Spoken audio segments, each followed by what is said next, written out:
All right. Hello, everybody. It all began with a notebook my mother handed me. She told me she found it while cleaning out the closet. I didn't know this was going to start right away. I thought I was going to have a menu. This old notebook covered with mold was a diary that belonged to my grandfather, who passed away years ago. I was reading that. It contained his distant memories. Good thing I got the stream playing. Hey, Dragon! I wonder if you still remember how we first met and our many adventures. It all seemed like a dream when we ran like the wind during those warm summer days long ago. You were a piece of a star that fell from the sky.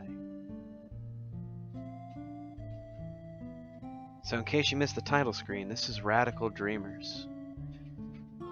I can still relive the memories of those days long past, just by closing my eyes like so and whispering your name into the desolate night. Kid. Kid. Just two kid? No three? Okay. So this is part of the Chrono Cross Radical Dreamers Edition remaster that just came out today. And I have not ever seen Radical Dreamers, so I thought it'd be a great place to start. Kid. Hey, kid.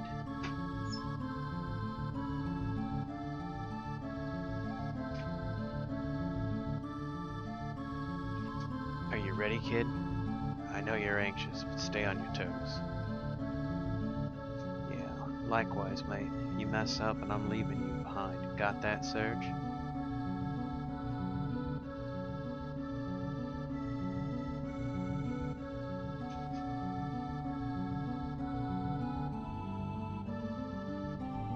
Come on, Magil. Let's go. That bastard Lynx is gonna get what he deserves.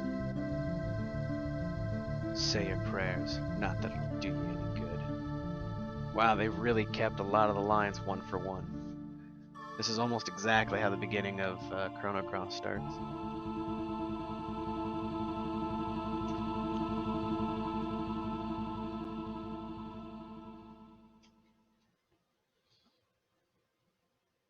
Okay, cool. So here's our start menu.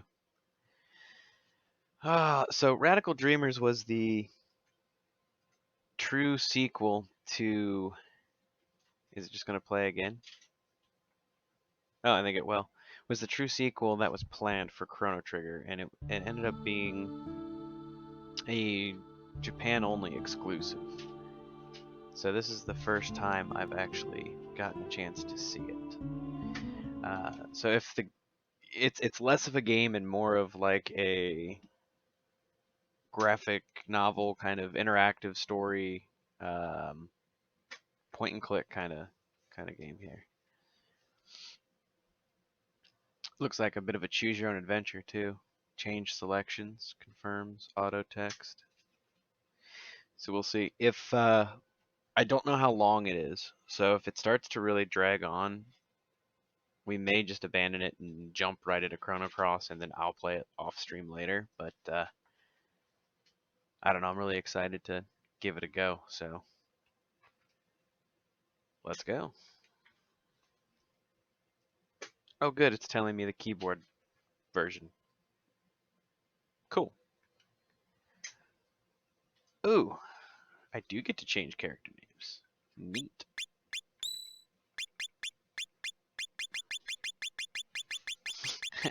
That is straight up the exact soundbite from Chrono Trigger.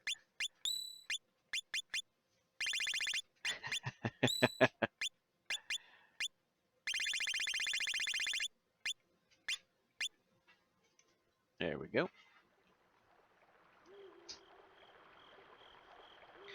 The old lady, the old lady's tip-off was right on the money.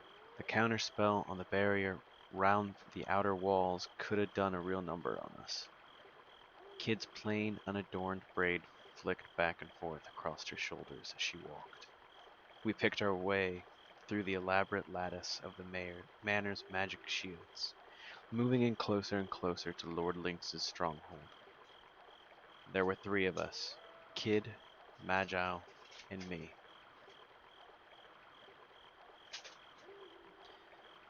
I guess it must have been 3 years already since I first met Kid. Back then I was just a wandering musician, traveling wherever my feet would take me, and wherever a few tunes would pay for a warm bed. Oh, guess he started out as a bard. It was in the outlands in a town called Regiora, where we first ran across one another, and since then she dragged me along on a whole bunch of adventures. And misadventures too. Ah, Kid. She was a thief. And not just any thief, just a few months shy of 17 and already renowned as one of the realm's greatest. What's more, she was achingly beautiful, stylish, a joy to be around, and a dab hand at campsite cooking, or so she liked to claim. The truth was a little different. Those bandits with hearts of gold you've heard about in stories, the ones who steal from the rich to give to the poor, yeah, that wasn't Kid's style. She was short-tempered, prone to lying, bossy, and obsessed with money, and rarely did she care to listen to a single word anyone said to her. But she wasn't all bad. Probably. Maybe. Sometimes. She had her moments anyway. I glanced over my shoulder to see a shadow hovering behind us, blending into the darkness like smoke. Magile. Also known as Magile the Shade. He was Kid's partner, but even after 3 years I still hardly knew anything about him. All I knew was that he was around 30 years old and not much of a talker, but he was one heck of a mage. I heard that he and Kid had started working together way before I met her. He always covered the top half of his face with a mask, and I've never seen what he looked like underneath. He was a man so mysterious that it sometimes seemed like he was an interloper from another world. It wasn't like Kid was exactly big on details about her past, but Magile, he might as well not have had one. And Kid didn't seem to know much about her partner in crime either. What kind of man he was, what kind of life he'd lived before, nothing. You might ask how exactly I wound up being a part of this merry band. Well, it's complicated. I guess you could say that life doesn't always turn out the way you think it will. Look lively, boys, we've got company. We glanced around wearily as cold, cruel eyes emerged from the darkness. I heard a low growl. Dark shadows prowled through the night surrounding us. A pack of wildcats? There must have been about 10 of them. A thrill of fear ran down my spine. Flustered, I pulled my knife from my belt. Kid calmly shifted into a fighting stance. Watch yourselves. I don't reckon these buggers have been treated for rabies. The wildcats snarled and growled as they slowly closed in on us, drawing the noose tighter and tighter. Their eyes glinted in the darkness like fireflies, and strings of eager spittle dripped wetly to the ground. Then one of them sent an almighty roar soaring to the moon, and the hunt was on. What was I going to do? Oh, get to choose your own adventure. Oh, Guess you don't get to take long. Kid dived into the thick of the pack of wildcats and gave the largest of their number an almighty kick to the chops. The startled beast gave a yelp as it was sent flying. I turned to my right to see that a nearby wildcat was already charging me, its head lowered menacingly. Panicked, I tried to make a last-second dodge, but I wasn't quite fast enough. Its claws scraped against my side as it rushed past me. Ugh. I winced in pain for a moment, then turned to face my foe and readied myself. We're gonna attack it. I slashed at a nearby wildcat with my knife. The beast tried to leap clear, but I was already too close. I felt the blade make contact and was rewarded with a screech of pain. The wildcat jumped away this time managing to put some space between us. It looked like I hadn't cut it very deeply. I stood my ground, changing my grip on the knife and waiting for another chance to attack. Dine, behind you. Panicked by Kid's warning, I whirled wildly around and came face to face with a pair of eyes blazing like hellfire. Defend. There wasn't time to do anything but try to protect myself. In a moment of sheer desperation, I crossed my arms to guard my face. Instantly, I felt the wildcat's fangs sink into my exposed wrist. It had thrown itself bodily at me, about bowling me over backwards. Ah! My arms still in its painful jaws, the wildcat pinned me to the ground and shook its head. I tried desperately to free myself, but it was clamped onto me like a bear trap, and there was no way of getting loose. The sound of fang on bone was sickening. But just then the creature recoiled with a screech. Kid had buried her knife deep into its gut. She quickly capitalized on its terror by giving it an almighty kick. Free of the wildcat, I staggered to my feet, holding the throbbing wound on my arm. I was breathing heavily. The handle of my knife was slick with sweat, and I tightened my grip. With a kick like a bolt of lightning, Kid landed a clean hit on the flank of a nearby wildcat. It staggered before losing its footing, letting out a pathetic cry. But Kid had already moved in to finish it off. And then the roar of fire. A burning smell filled my nostrils, and next to me a shrill screech pierced the air. Magil's fire spell engulfed the head of a nearby wildcat. It fled, darting off into the darkness like an arrow.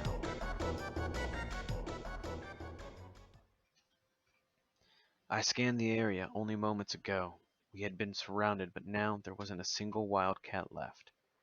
Kid and Magi had either sent the rest off with their tails between their legs, or put paid to them once and for all. Ha, you're dreaming if you think a pack of flea-bitten mogies is gonna stop us, Lynx.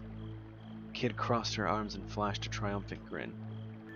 Meanwhile, I was panting heavily, and it felt like my legs were about to give out from under me. I collapsed to my knees, overwhelmed by what I had just been through. Whew. I'd taken a few hits, but I was fine otherwise. A couple of scars to talk about later, maybe. But nothing that would stop me carrying on. Are you hurt? Magi looked down at me, his face expressionless as ever. No worries, Mag. He'll be alright, said Kid, barging in to get a better look at me. He may be a whinging sook, but it'll take more than a few scratches to kill this one. She was nothing if not sympathetic. But she was right. This was no time to be bemoaning my lot. We hadn't even reached the manor yet. I dabbed at my wounds with a tincture-soaked cloth and wrapped them with bandages, then looked up at the other two. We're just getting started. I grinned back, putting a brave face on things. That's what I like to hear, Kid cheerily announced from close quarters. But then her eyes turned cold like the cool glow of the moon in the night sky. It's going to be a long night. I nodded, trying my hardest not to utterly lose myself in her pale blue eyes. Alright, let's get this show back on the road. She turned away and marched off deeper into the trees, without looking behind to see if me and Magile were following her. Magile, of course, was already right behind her, his unhurried gait making it seem as though nothing much had happened at all.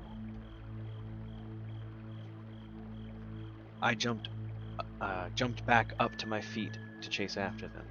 I'd be in for even more trouble than I'd bargained for if I got separated from them. The dark forest inside the manor's perimeter seemed to go on forever, a labyrinth of trees and boulders. The manor itself loomed in the distance, glowing over the vast grounds, and hidden within was a veritable mountain of treasure just waiting for us. Lord Lynx was the noble who ruled the remote territory of Rigoria. I don't think I'm saying that right. Rigora, Rigora, Rigora, Rigora. He was also Kid's mortal enemy. We were there that night to steal a certain jewel he kept locked away in his most closely guarded vault, the Frozen Flame. The Frozen Flame was veiled in mystery. It was said to be imbued with an uncanny energy and possessed of a beauty and clarity that made it a priceless treasure.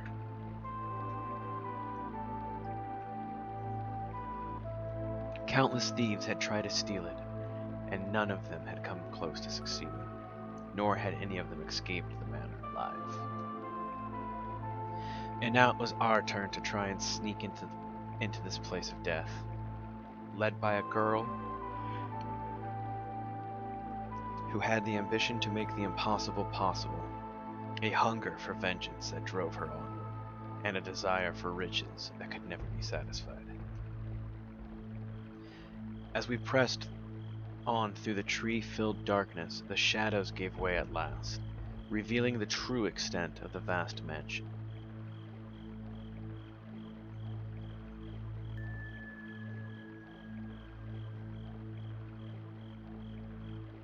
I know this is supposed to be Viper Manor or Lynx's Manor or whatever, but it looks a lot like Magus's castle from Chrono Trigger.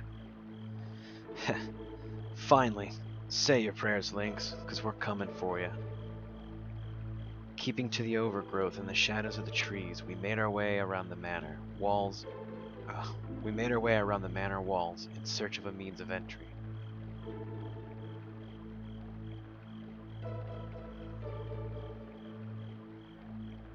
Eventually, we came to a terrace overlooking the garden. There was no sign of any guards nearby. The only thing surrounding the manor was an uncanny stillness. This will lead us straight into the west wing, just as well. We don't have any business in the rest of the manor tonight, said Magil, gazing up at the dark building towering over us in the night. Alright then, what are we waiting for? With that, Kid made to vault over the railing of the terrace. Stop! Magil hissed sharply. Remember what we're here for. Our main target is the vault and the frozen flame within it. We focus on this above all else. Your vengeance is of secondary concern. Agreed? Glancing over her shoulder, Kid replied with a reluctant, yeah, don't get your knickers in a twist. But if we happen to run into him, I'm gonna knock that Drongo's block off, and neither you or anybody else is gonna stop me. I guess Kid was going to get her way whether we liked it or not. Let's go, boys, the night is young. She cleared the railing with a sprightly hop and vanished inside the manor. I glanced toward Magil and nodded in silence. We followed Kid's lead, and were soon inside Lord Lynx's lair. The darkness swallowed us whole.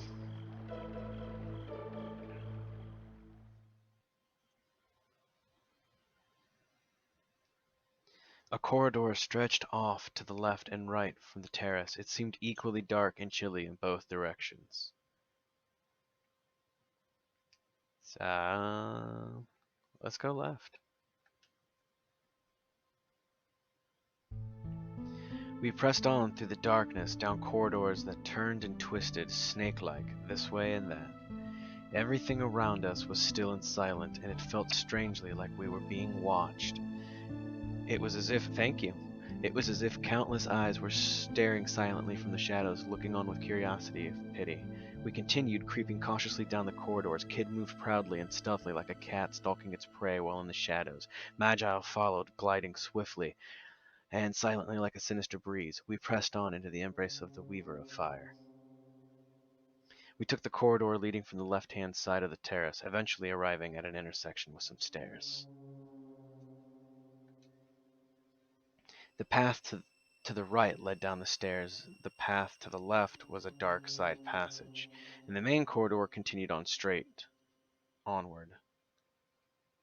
Let's go downstairs. Seems like a place to keep a vault. Slowly we crept down the staircase, descending deeper into blackness as we went. At the bottom, the path split. The way to the left continued on to an atrium that resembled a sort of plaza, while the path to the right was a winding passageway that trailed off into darkness. Atrium. Kid poked her head through the arch-shaped door and took a look around. Huh, it's big in here. Must be some kind of hall. We took a cautious look around, then entered one after another. The atrium was like a beautiful plaza, complete with a statue that doubled as a fountain. Pillars and arches lined the walls, and in the center was a small pool of clear water above which the statue stood. On the other side of the room, I could see another arched entrance, like the one we had come through. Oh, that's cold.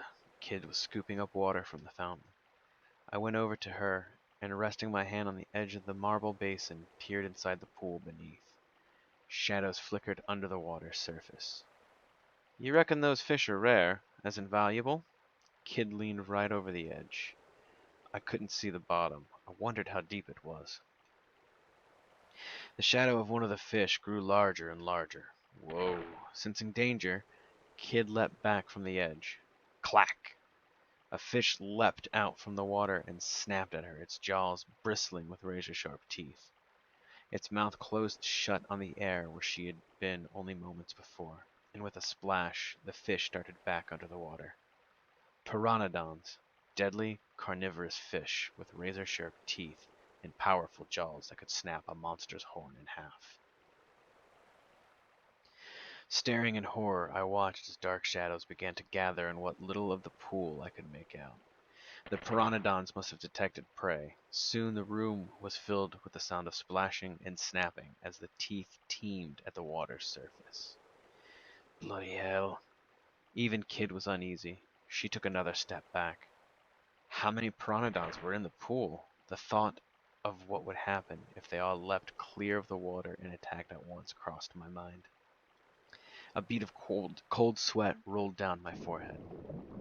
Suddenly the water coming from the statue turned crimson and shot out in a powerful jet that nearly touched the ceiling. Kid jumped back again. I just stood in shock, watching the torrent of water erupting from the statue.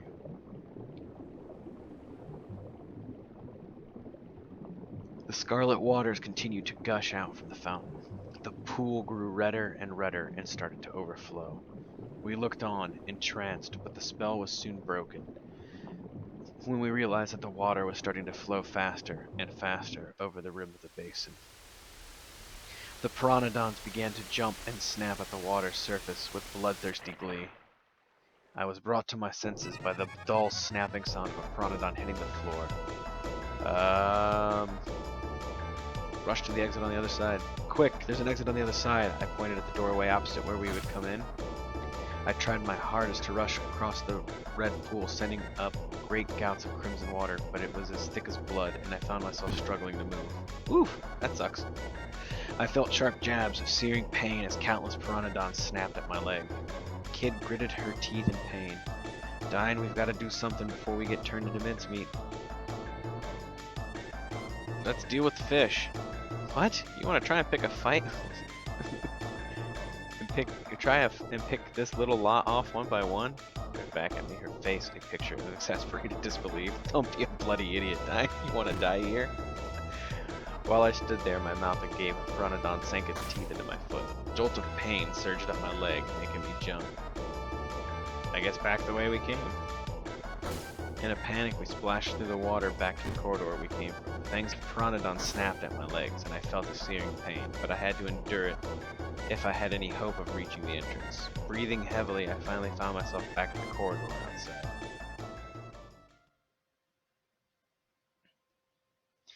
Whew, that was a close call. So that whole thing was a trap, huh? Talk about twisted. Lynx is even more of a sick bastard than I thought. I was about to say he wouldn't have to be if he didn't have to guard people like her breaking into his home, but I thought better of it. Well, at any rate, I think we can consider that a dead end. Let's go back. Defeated, we left the atrium. Something caused Kid to stop in her tracks. Hello? Hello? Oh, I'm sorry. Hello, hello. What do we have here? Thought she was calling out to somebody. She pointed to the side of the entranceway to the hall. I found myself face to face with a sculpture of an old man's face. That's a weird way of writing that. With a truly phenomenal beard. The sculpture's eyes seemed to gleam with life. For a piece of marble, it seemed almost too realistic.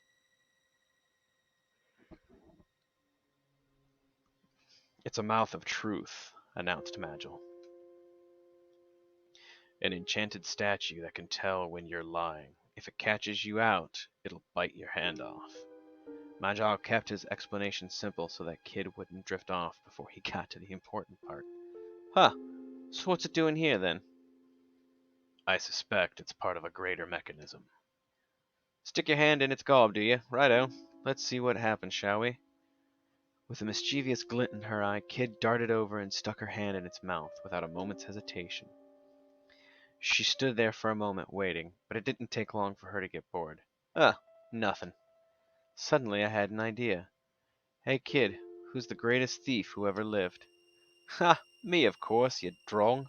Kid answered without a moment's hesitation, and then suddenly her face twisted in pain. The teeth of the marble sculpture had clamped down on her hand. It bit me, she cried. Knock it off. Everyone knows it's the true. Ow!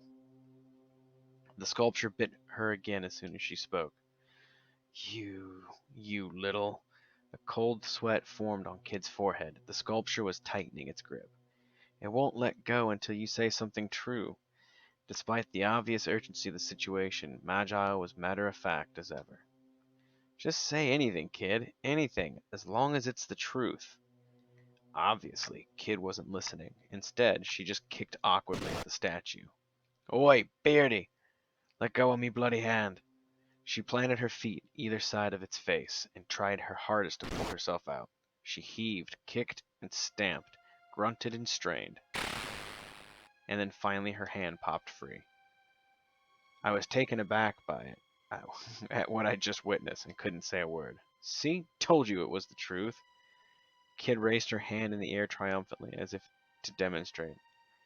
I could see heavy bite marks. The sculpture hadn't come away from the struggle unscathed either. Kid's attempt to break free had left it cracked in several places. Magil pointed silently at part of it. I went to take a closer look and saw a pale, flesh-colored tongue. I expect you're supposed to put something here, commented Magil. Something? What exactly? I replied. Kid stood there for a moment, lost in thought, and then she started to unload all of the knickknacks she'd been carrying. It was a strange collection of odds and ends, pulled out from her pockets, her boots, and even from her braid. All right, Dine, now it's your turn to have a go at that stupid statue.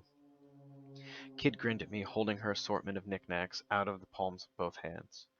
I guess she decided that whatever further horrors the statue had in store, she'd rather not face them herself. Nice, Kid. Real nice.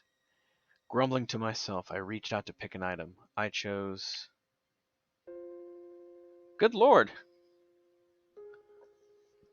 I don't know what a petard is. A small silver mirror, centipede, tube of lipstick, dried grapes, vellum scroll.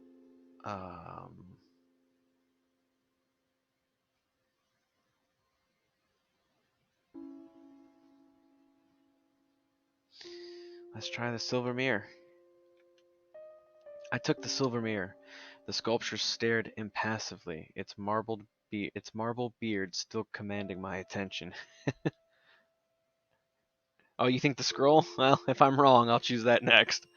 I stuffed the mirror into its mouth. It didn't seem to be the right item for the job. Ha! Don't see any cavities. Yeah, very funny. Now give me my favorite mirror back before that thing chomps it to pieces. She lost her patience and snatched it off of me. It was a rather nice mirror. I pictured her gazing into it as she braided her hair. Do you want to try something else? Asked Magil dryly. Alright, let's try the scroll this time. I picked up the peculiar piece of parchment. Bracing myself, I shoved it into the mouth of truth. Nice one, Mr. Master Thief. You think it's a magic scroll or something? Kid doubled over with laughter. Guess that didn't work. With a sheepish chuckle, I pulled it out again. Whoops, my hand slipped and the scroll unfurled. It was filled with strange symbols. Noticing the confused look on my face, Magil spoke up. It's a decoding chart used for the Imperial Guard's field reports. Huh? Well, it's all gibberish to me. Wouldn't be much of a code if it wasn't, would it? Kid muttered witheringly. I was too embarrassed to reply. Once I'd clawed back some of my pride, I attempted a recovery. You'll, have to walk me through it sometime. She just pouted and looked away. Yo! Arble! Hey! Thanks for the raid. You're just in time for some choose your own adventure. Oh, so you can't read it either. Boy, can I pick my moments. How'd the rest of your, poppin' session go? I can't seem to leave this screen. Here we go. Now we'll do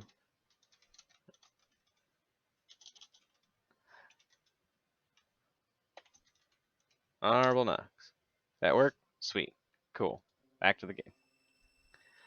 It's weird. Once I'm in the game, I can't get my mouse to leave the borders of the game. Hope you're having fun. Hey, I am. This is all new to me. So I don't know how fun it's going to be for people in the chat, unless you all want to help me make decisions. Oh, so you can't read it. Okay, I already read that. Fine. If you're not gonna take this seriously, we're leaving you behind. Sometimes she could be cold as ice. I'd really done it now. She made to leave, but I grabbed her gently by the shoulder. Look, I'm not messing around. I'm sure this next idea is going to work. I'll believe it when I bloody well see it. Kid didn't seem convinced. The stakes were high. I looked again at her collection of knickknacks and chose.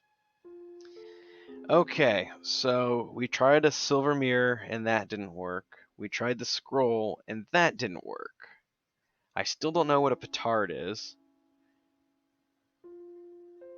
I have a feeling to not waste my time on this isn't the right answer either. Yeah, I didn't realize it was going to be quite this choose your own adventure. Right on, man. Enjoy yourself some dinner. I have no idea. A file, a centipede, a tube of lipstick. Food makes too much sense, right? A small bomb made of a metal or wooden box filled with powder used to blast down a door or to make a hole in a wall. We're doing the bomb. I picked up the sizable petard. Anxiously, I shoved it inside the mouth of truth, but nothing happened. Kid shoved me aside. Sorry, let the professionals handle this, Dine. Kid shoved me aside. She was holding a match. Wait a second. You can't be serious. All the blood draining from my face. Deadly serious, mate. Before I could say another word, Kid lit the fuse. An explosion followed, accompanied by a puff of white smoke. When the smoke had cleared, the mouth of truth came into view once more, still intact, but now very badly cracked indeed. Not quite enough oomph to knock its block off, eh? Should have brought a bigger one. Kid stood there with her arms folded, calmly commenting on the mayhem she'd just caused. What do you think you're doing? I can't believe you just tried to set that thing off. Kid shot me a look. What do you mean? What else are you going to do with a bomb? She was a complete and utter liability. Well, any more ideas, Dine? Asked Kid breezily. I choose. Okay. Should we try the bomb again? um. All right, let's try the obvious thing. Food, right? Don't think I don't see you. Crazy animals. I took a small bag of dried grapes.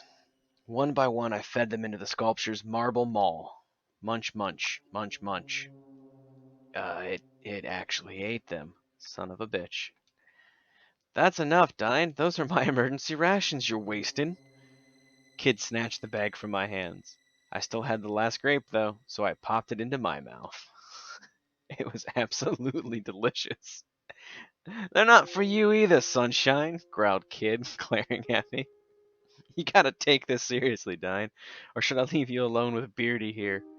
She was clearly annoyed, but I hadn't worn her patience completely thin just yet. I decided to try something else. I choose. I'm running out of stuff. Alright, let's try the file. I took the file and placed it inside the mouth of the marble sculpture. It didn't seem to be the right item for the job. Crunch, crunch, crunch. It was stunned. The mouth of truth had started chewing on the file. It was eating it. Ah! Kid screamed with rage. My file! My lovely, scratchy, scrapey file. I can't believe you just let that happen. Crunch. You're in big trouble now, mate.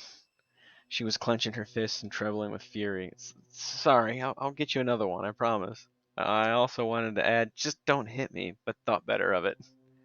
I'll hold you to that, muttered Kid in a threatening grumble. If you're just gonna feed the statue all my stuff, we're done here. I promise that's not what I'm trying to do. You better bloody not be, mate. Once again, she showed me her collection. I guess we're just gonna go down the line here. Oh, that is just... What are you doing walking around with a centipede in your pockets? I reeled back in disgust. This isn't your pet or something, is it? Don't be thick, Dine. It's a toy, not a pet. A, a toy? You could have picked something nicer. It is nice. Nice for giving people nasty surprises. She seemed to think this was an entirely reasonable attitude. Entirely reasonable to her, maybe. What was she doing with all this stuff? I reached for the rubber centipede. Trying not to think too hard about what I was doing, I stuck it into the mouth of truth, only for it to fall down the back of its throat. You'll pay for this, Dine, growled Kid, staring daggers at me. I'll get it back, I promise. Stealing my nerves, I reached into the mouth of truth. Suddenly, my hair stood on end. It was licking my hand. The giant, uncanny tongue slopped back and forth across my fingers like I was a lollipop. Oh, I'm gonna puke. Keep it together, Dine. Do it for the centipede. Kid's support didn't do much to help me, but I somehow managed to pinch the centipede with the tips of my fingers and pull it out. You must really love this thing. Ah, not really. I just hate seeing stuff go to waste. I'm sorry. What? Why had I even bothered?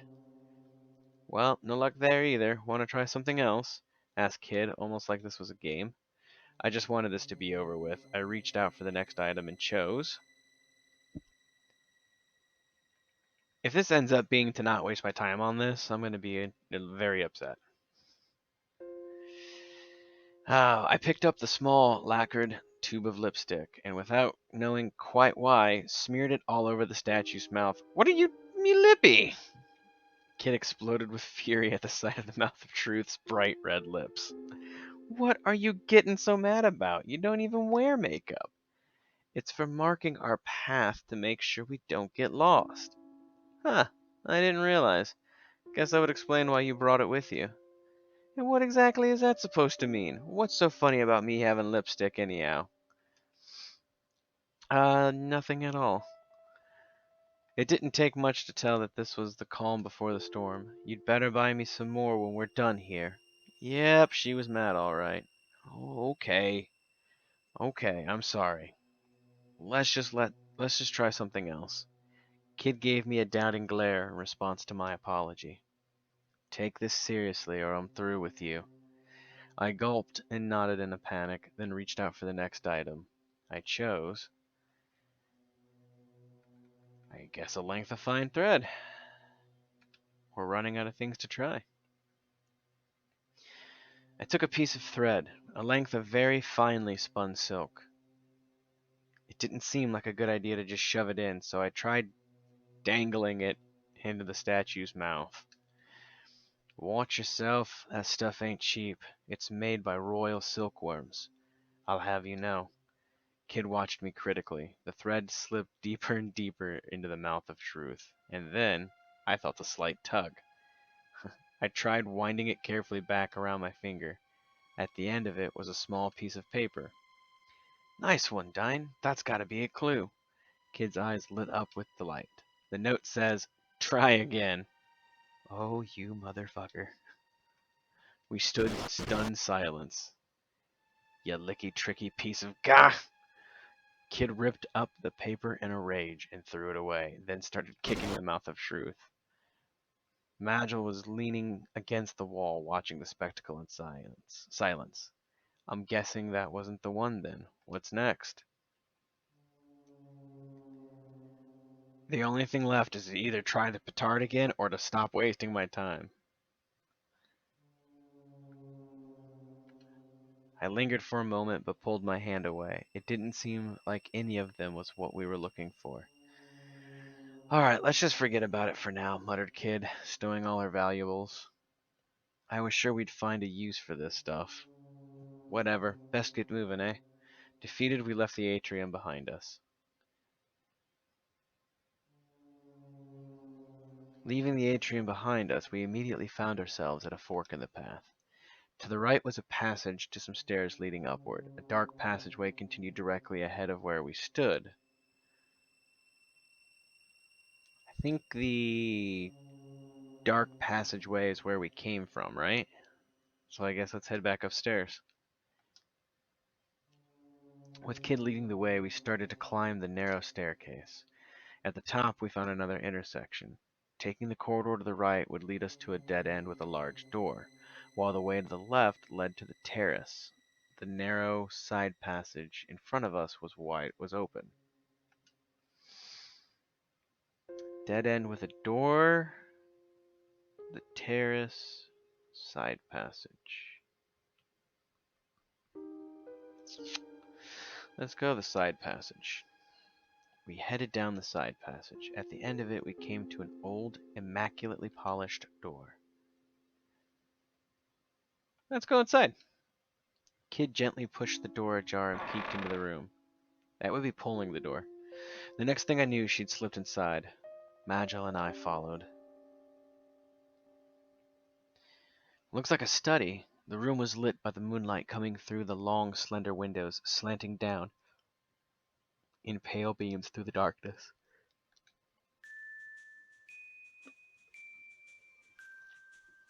Big old study. It was pretty big for a study, with an immaculate antique desk dominating the center.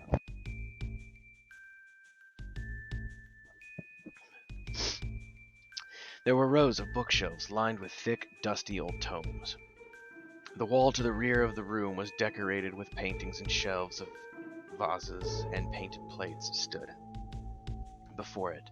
They all seemed to be curios from foreign lands. Let's check the desk. I went over to the desk and started searching the drawers. There I found a neatly arranged set of pens, ink bottles, and other writing materials. Nothing of interest, in other words. A small portrait on the desk caught my eye. It was a picture of a young girl with a gentle smile on her lips. Who was she? That's the girl Lynx adopted. If you ask me, it wasn't 'cause he was looking to help the needy, said Kid, peering over my shoulder. She wrinkled her nose in distaste. Not even a looker. Suddenly there was a knock at the door. It wasn't a loud knock, but in the bottomless silence of the night, it might as well have been a thunderclap. Kid and I stood bolt upright and turned toward it. Magil, meanwhile, hid in the shadows, drifting away like smoke. Panicked, I whispered to Kid, hide behind the door in the shadows. Hide under the desk. Let's hide under the desk. You what? There's no time. I shoved Kid under the desk, then darted under it with her. It was more cramped than I thought it would be. I packed myself in as best I could, but Kid and I found ourselves in an awkward tangle of legs and arms. Slowly the door opened. Flickering candlelight spread from the doorway with a warm glow. A shadowy figure appeared at the threshold. I tried to pack myself into the space under the desk just a little tighter and stilled my breath. I looked down for a moment and my heart skipped a beat. Kid's lips were right there. For a moment, everything else seemed to drift away. The pink bow of her mouth was so soft, so perfectly formed. Suddenly, my heart was beating so loud I thought my chest would burst. I tore my eyes away and squeezed them tightly shut. But it seemed that whoever it was didn't mean to come in. They simply stood there. Strange. I thought I heard something. But the Lord of the Manor is away, of course. Why would there be anyone here?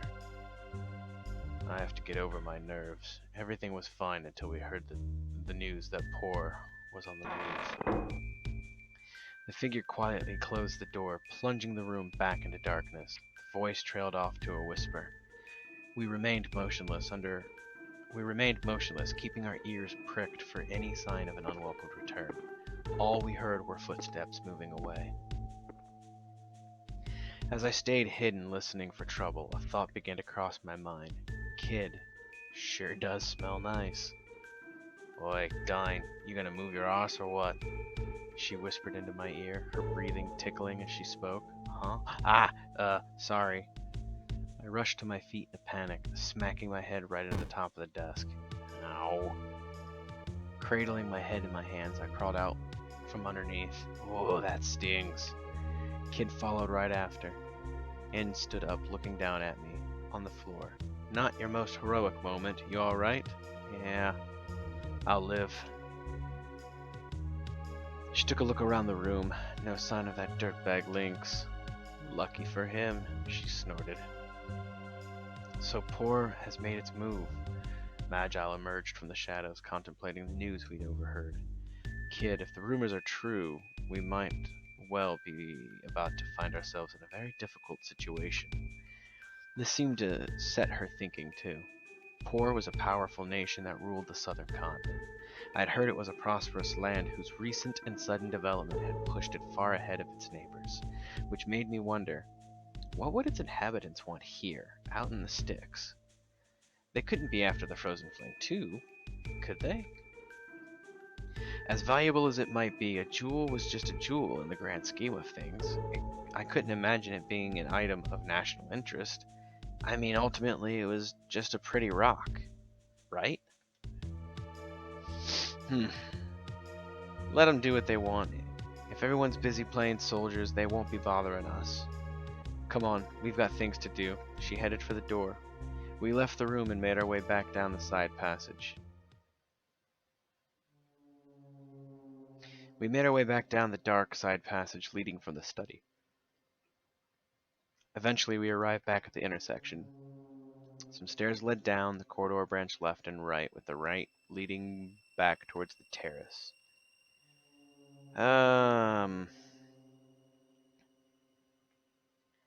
The left is what led to the dead end, right? We made our way through the silence of the corridors. Something cold landed on me from above. I put my hand up to my hair and felt a quease-inducing sliminess. Ugh, slugs. I lifted my head toward where it had come from, and a mass of the disgusting creatures hit me full in the face. Blah. As fast as I could brush them off, more of them landed on me and around me. It was literally raining slugs. Before I knew it, they'd begun to pile up wetly around my feet. They crawled all over me, and I flailed and flapped as I tried to shake them loose. Quickly, back the way we came. But as we turned, we saw that the entire corridor was a writhing mass of the creatures. It's like the floor's made of them. A shiver of revulsion ran down my spine. I ain't trampling over that little carpet o' gross. Kid shook her head violently, clearly far from amused. But the more we stood there wondering what to do, the more they kept piling up.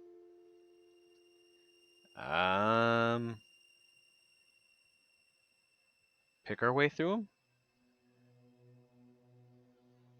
I've made up my mind to step into the writhing mass when kids stop me. No, no, no. I can't do that. Not slugs. I had no option but to crouch down and offer to carry her. All right, hop on. She happily jumped up onto my back. Phew, she was heavier than I thought. With every step I staggered forward, Kid wrapped her arms more tightly around my neck. If I'd had time to think about it, I might have swooned a little. Ah, one fell down my neck, screamed Kid. I struggled to keep from dropping her as she wriggled and writhed. Dine, get it out, she cried, squeezing me tighter and tighter. Get down first, I gasped. She had no choice but to swallow her revulsion and climb down. Yeah, she gave another huge scream. I looked behind me to see that she jumped down, right on top of a slug as thick as my arm. Her boots were covered in gooey wads of burst slug guts, and a sickly green stain was quickly spreading over them. I can't bloody deal with this. She leapt right back up and started squeezing my neck, even more tightly than before. I could barely breathe. Knock it off, kid. You're choking me. I managed to pry her free, but not without some serious effort. At that moment, Magi appeared unexpectedly from the shadows and pointed to a bend in the corridor. There! A gout of flame erupted from his fingertip. Flame chased something screaming from the shadows, and it came barreling straight towards us. I struck at it with my knife. The monster had swung the blade down with enormous force, but there was no time to be scared or even to think. I threw up my knife to protect myself. It was alright, it had only grazed my clothes, but I still had to be on my guard. A demon, a bloody demon, spat Kid. So all that creepy stuff was an illusion. The slugs disappeared like smoke. But the demon was still there. It readied its scythe again and began inching towards us. What was I going to do? Let's go at it with my knife. I made a dash to one side of it, lifting my dagger as I went. It tore through the creature's paper-thin skin, but it was only a flesh wound. Bloody things laughing at us. And it was, too, chuckling maniacally in a way that made me deeply uneasy. I raised my knife again and prepared myself for the worst. My eyes met the demon's, and it was then that I saw it. There was a twinkle behind them. I couldn't tear my gaze away. Its chuckle grew to a belly laugh as it peered into the very depths of my soul. And then, just like that, it had muttered a few words and melted into the shadows. Where seconds before it had towered over us, now not a trace of it remained. What was all that about? Why would it just disappear mid-fight? Guess it had someplace else to be. Kid gave a shrug, doing her best to at least feign indifference. But I couldn't shake the sense of unease that had filled me, and peered uneasily at the darkness into which the vile creature had disappeared. It was starting to feel a little worse. I was starting to feel a little worse for wear. I was going to have to be more careful from now on, or this was going to end badly. Maybe you ain't such a drongo after all. Just goes to show any old weirdo can make something of themselves if they put their mind to it. Kid's eyes glinted with mischief. We continued onward past where the stairs and the side passage emerged into the main corridor.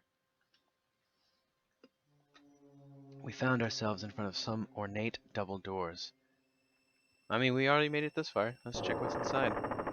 Hey, Laird. Kid gently pushed the doors aside. Doors opened and peeked inside. Doesn't look like anyone's in there. It seemed to be the main hall of the manor. There was a massive table, beautiful decorations on the walls, and thick columns decorated with sculptures of birds and beasts. Fixed to the wall in the back towered a tremendous pipe organ, like a burnished black mountain. Dozens of candles provided a dim, flickering light, sending the corners of the room dancing in and out of shadow. Several enormous portraits glowered glowered down from high on the wall. Were these members of Lynx's family?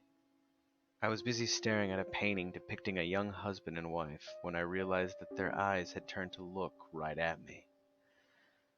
Okay, they hadn't. Don't worry, this isn't about to turn into some dumb ghost story. It just looked that way because of the way the flickering light of the candles reflected against the glossy oil paints. Obviously. Probably. This place gives me the creeps. And get a load of all those ugly mugs. There's nothing for us here. Let's look somewhere else. Neither Magil nor I had any objections. We left the hall and returned to the corridor. Not even gonna give me the chance to play the piano? Jeez. There were some stairs going down, and to the right a dark side passage. If we were going straight on, we'd arrive back at the terrace. So downstairs leads to a trap. I guess let's go back to the terrace. I think there was another fork back that way.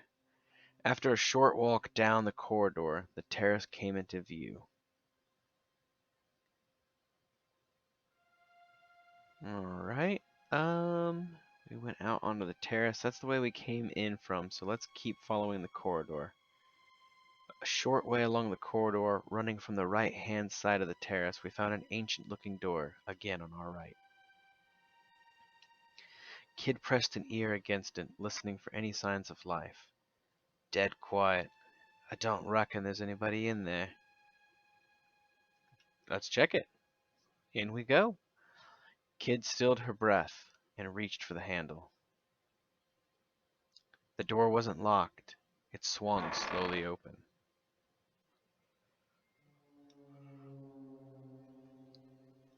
What's this room supposed to be? Place is a dump. Kid had poked her head in through the door, taking a quick peek to see if there was anything inside, and was disappointed by what she found.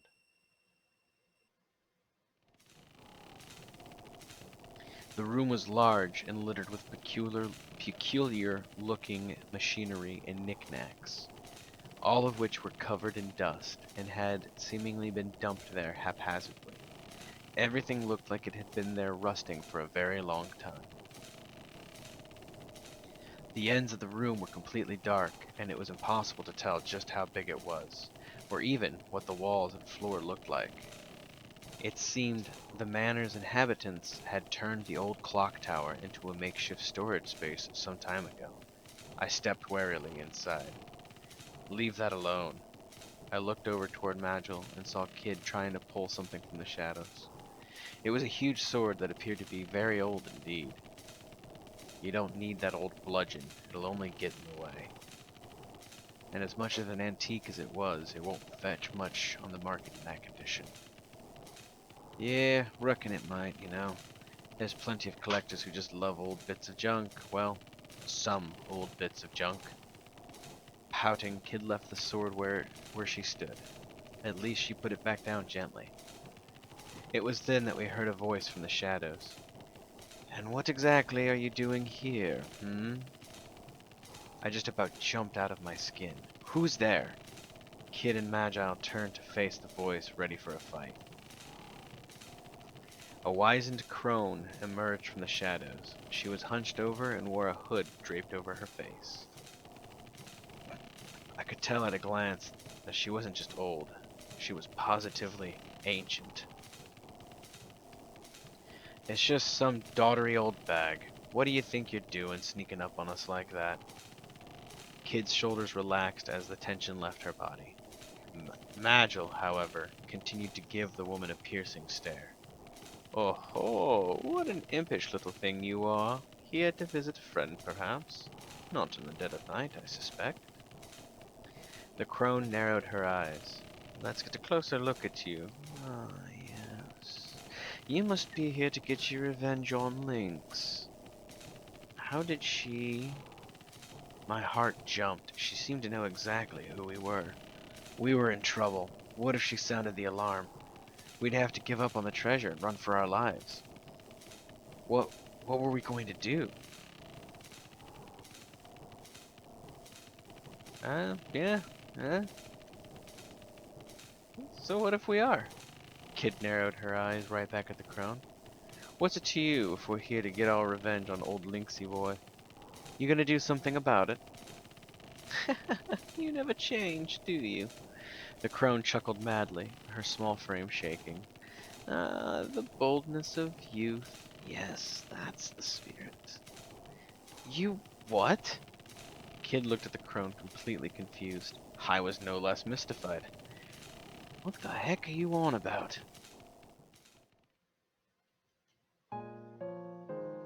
Oh, it must have been 4 or 5 years ago. Yes, it was around then that an innocent young thief stole into the manor looking to singe Lord Lynx's whiskers. She couldn't have been much older than 10, now that I think of it. Shocked, my gaze turned to Kid. A wet glint had appeared in Kid's eyes, but her glare was like ice. It certainly felt as if the temperature in the room had suddenly dropped below freezing. With a chuckle, the crone continued her story, pretending not to have noticed the change in mood.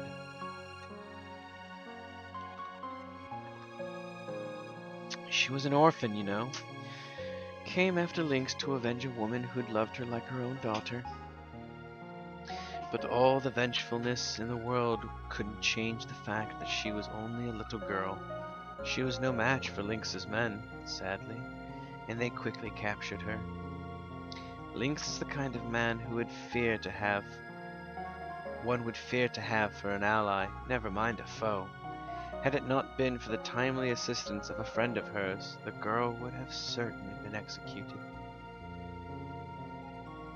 The way the people of the manor told it, the very shadows pitied the girl and rushed in to spirit her away. I wonder how much of that tale could be true.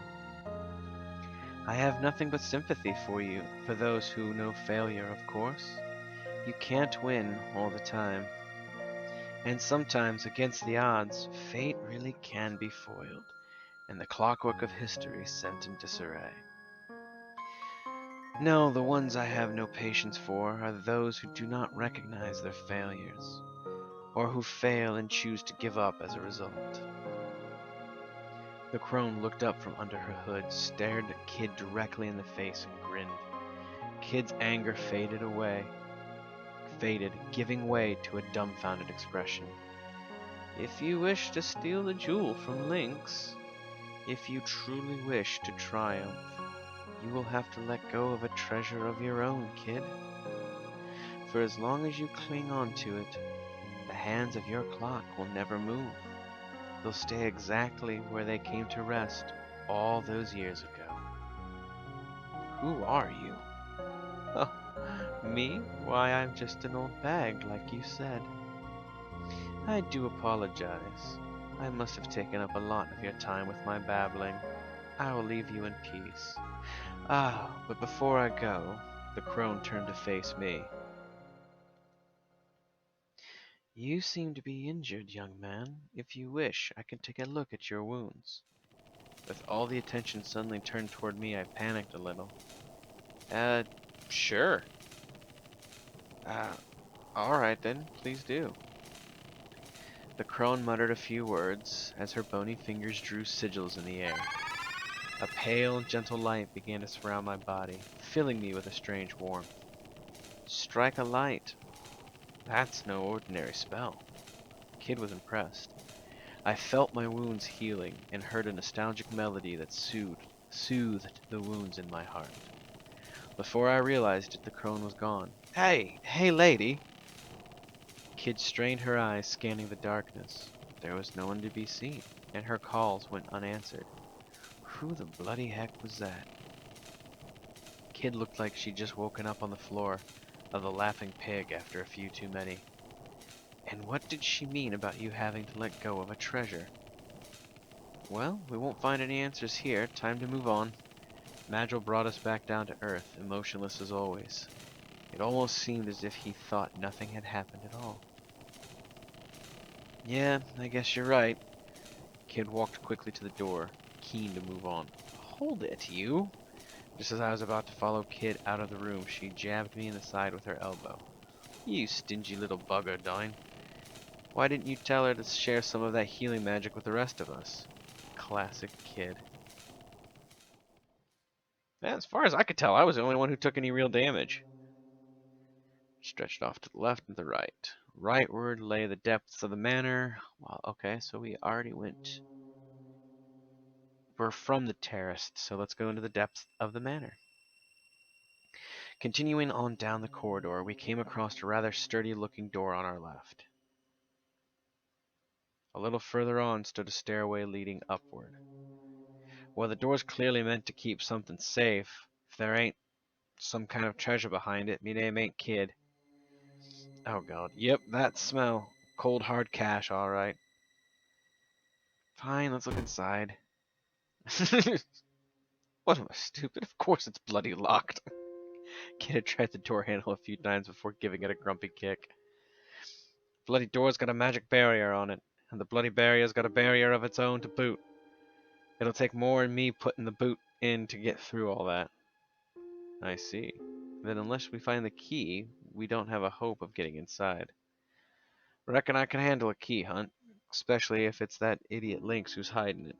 If we can find his room, I'll sniff it out in 2 seconds flat, just you watch. Alright, well I guess we continue on. The corridor ended at the foot of some stairs. With Kid in the lead, we headed upwards.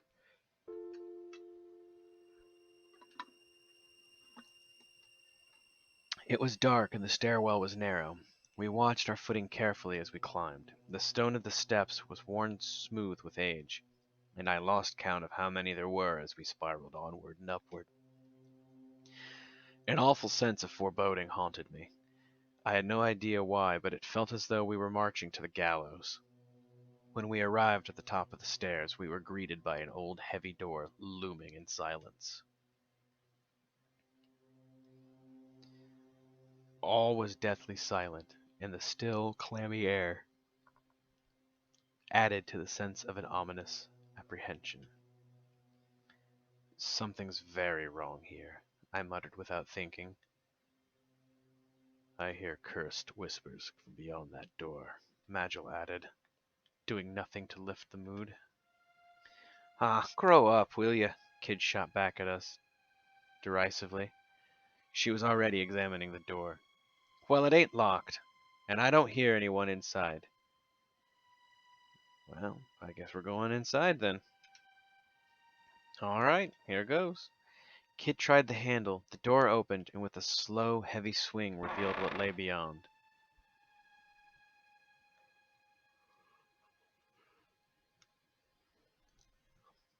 It was a small, cylindrical room that appeared to be the inside of one of the stone towers. It was completely deserted, and there were no windows. What's this supposed to be? Something about this place gives me the creeps. Still, standing in the doorway, Kid seemed suddenly taken aback. There might be something in here. Let's take a closer look. A closer look at a bloody empty room? Pfft, I might as well, I guess. We did climb all them stairs. Kid stepped through the door, grumbling under her breath. I scanned the room and then noticed something on the floor. The flagstones were covered in dozens of narrow scratches, and in places there were thick black stains. Something in the stains spoke of a horror that no amount of scrubbing could ever wash away. A malice and a sadness beyond imagining. There's something written here.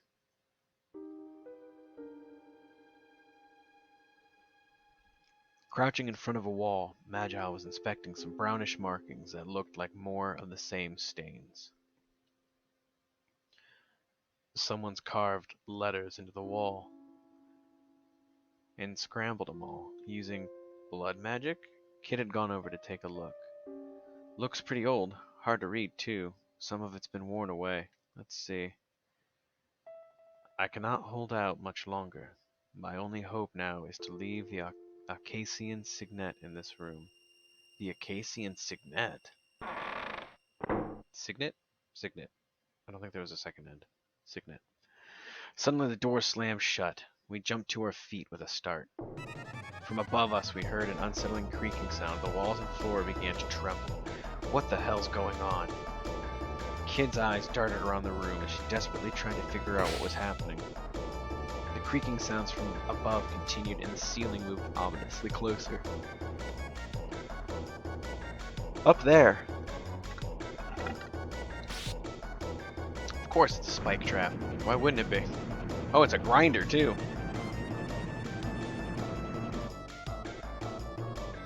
We've walked right into a bloody trap, Kid bit her lip. We've got to think of something.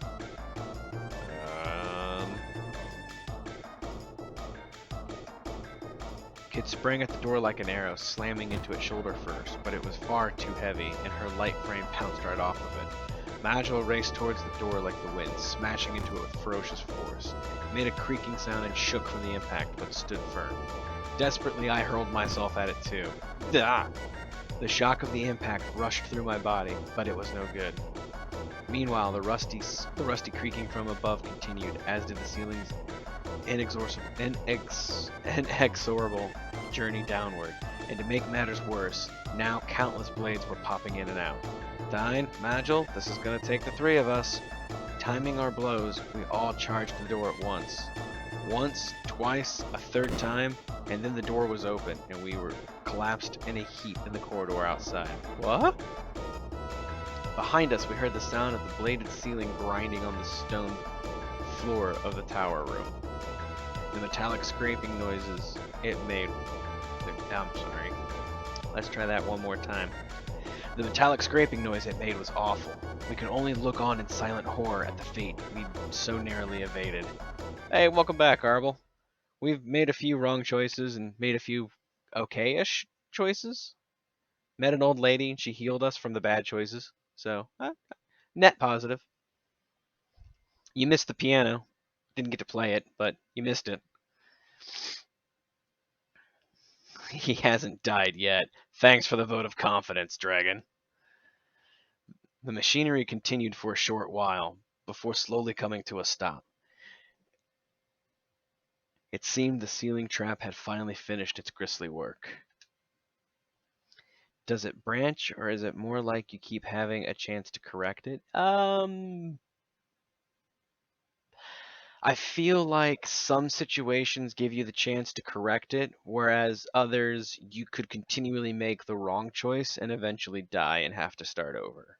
Um, I don't think there's branching paths because I've now walked every path I've had an option to walk.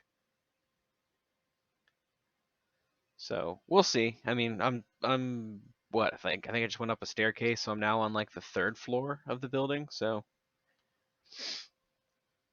bugger me, talk about a nasty surprise. Is it some sort of execution chamber? Nigel continued, seeming to be deep in thought. In any case, that writing mentioned Acacia. I have no idea how long Radical Dreamers is. They released it in parts back when it was part of the Famicom CD system, or satellite system, not CD system. Um,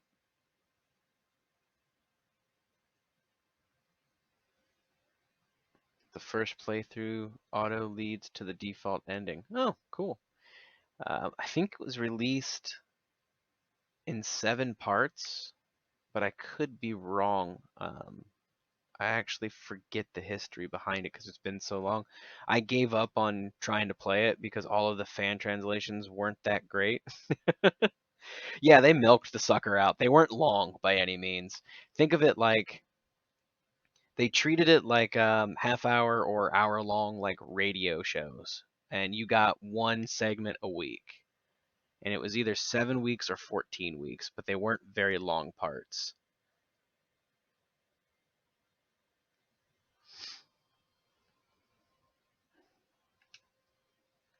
Yeah, what was all that about? I asked. The Acacia Dragoons, the elite knightly order serving General Viper, who once governed the territory of Galesburg to the west. Former knightly order, I should say. They were wiped out more than a decade ago by the lord of this very manor, no less. Uh-huh. Thanks for the history lesson, Mag. Kid rose to her feet, patting off the dust. Too bad we're not here for the fairy tale nights. Come on. We've got a lot more exploring left to do. Magil shrugged silently, and we headed back to the stairs. Well, I mean, didn't they say that the thing was in there? So that's what we should have checked, right? Eventually coming across a sturdy-looking door on our right. The corridor continued further back on toward the terrace. So this is the one that was locked, so we still don't have a way. I'm confused because I'm pretty sure. Let's head back to the terrace. Her senses clearly tingling. Magil and I were right behind her and immediately realized that something was very wrong. We could hear a faint whispering as if a spell were being cast, and a faint light was emanating from a monster sitting crouched on the flagstone ahead. Oh fuck, it's that guy again. A long, bony finger traced strange shapes on the tile. A demon. I pulled out my knife and readied myself to confront it.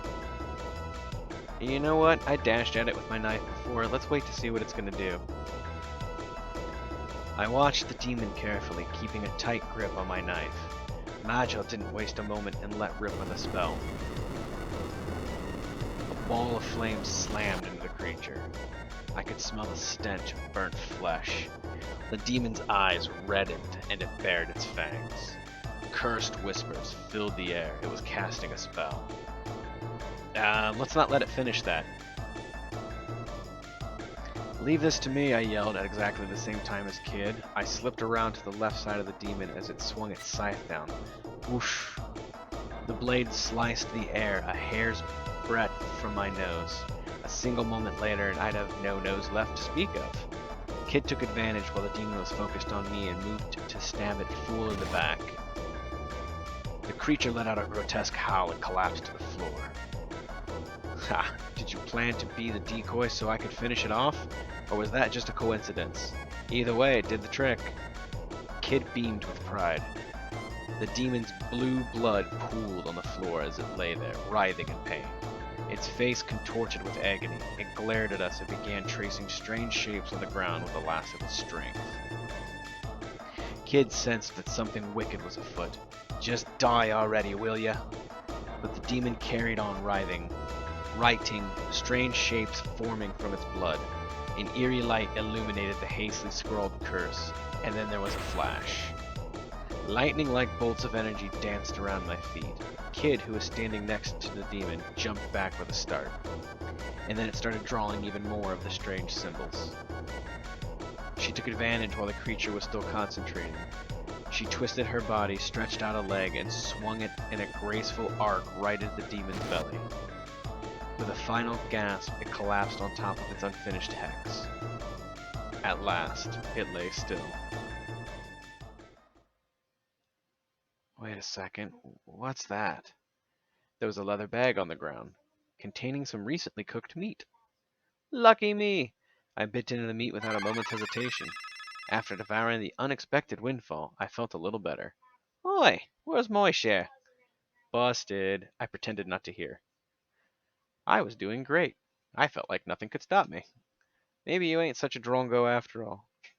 Just goes to show that any old weirdo can make something of themselves if they put their mind to it. Kid's eyes glinted with mischief. We continued down the corridor, eventually coming across a door to our left. The corridor continued on toward the terrace. Alright, give me 1 second, y'all. I'll be right back.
Okay, sorry about that. All right. We were coming back down the corridor. We can continue on towards the terrace and see what our options are on the terrace. I think we've been inside this room before. Dang, I should have got some water while I was up. Um, let's go ahead and take a peek inside. In we go. The door wasn't locked. It swung slowly open. Yeah, I'm pretty sure we've been in here before. Yeah, this is the room where we met the crone. Any little old ladies in here? No? No kindly old dears who know more in their Latin on, lurking in the shadows? Come out, wherever you are. Hoy, lady, show yourself! The silence spoke volumes. This is a waste of time, pronounced Magil flatly, turning on his heel. We left the dusty old storage room. Alright, so that was the room. I guess let's go back to the terrace. After a short walk down the corridor, the terrace came into view. Let's go back out onto the terrace. Let's explore some stuff out there, because we returned to the quiet terrace overlooking the garden, and then let's talk to Magil. You're doing well tonight, Dine. You're less green than when we first met. What I could see of Magil's face betrayed no emotion, but I thought I could feel the faintest of friendly gazes from beneath the mask. Right, dust yourself off. Right, dust yourself off. And let's get moving. We've got work to do, said Kid. Well, she said that, but then I talked to her. All right, Dine. You're finally starting to learn how to get your hands dirty, ain't you? I guess people really can change, if they put in the effort. Kid's eyes shone with an impish playfulness. Well, she hadn't seen anything yet. We should go back inside. We're not here for fun, muttered Magil. All right. I'm really confused. I don't know what else to do. I went left before. Okay, let's go left again.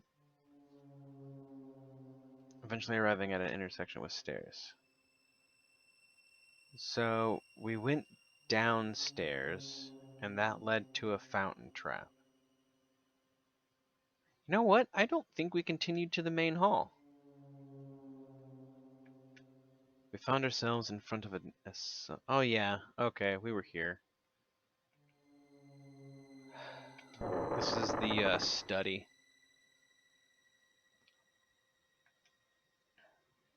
Looks like the coast is clear. We stepped into the main hall. Oh no, this is the organ. We came back for the piano. Arble, I know you like pianos. This is the same text. I'm not going to read this again. If we get something new, I'll read it.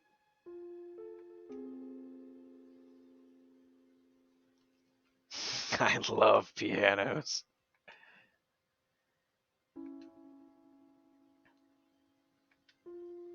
I left the main hall. Alright, so there's nothing there to check out.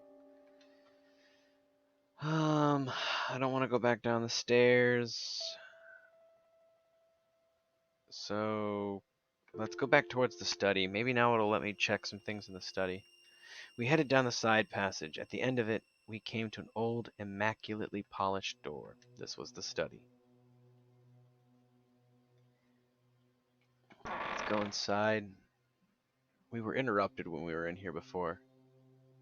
We're not gonna magically find something useful by trying the same bloody room over and over again. Let's go someplace else. There was a tinge of annoyance in Kid's voice, but she wasn't being unreasonable. Without some kind of lead, we'd waste all night trying to find something. We left the room and retraced our steps. Well, I was hoping to check some other stuff, but okay. Back down the stairs, I guess. Slowly, we crept down the staircase, descending deeper into blackness as we went. At the bottom, the path split. The way to the left continued on to an atrium that resembled a sort of plaza, while the path on the right was a winding passageway that trailed off in the darkness. We went towards the atrium last time. Maybe I didn't check everything down here. We left the atrium and continued on down the path ahead. Eventually, we came across an ornate door on the right-hand side. Something smelled fresh and pleasant. Flowers? Was it coming from inside? Let's take a peek. This is new. Haven't done this yet. That's a mirror. We found ourselves in a tidy, welcoming room. The knickknacks and curios dotted around the place seemed to be well loved. The stately desk and the cozy-looking bed nearby, meanwhile, suggested the room's occupant was no stranger to luxury. Though the room was richly furnished, somehow it still felt awfully lonely. Kid took a quick look around before commenting. It's Lynx's girl's room.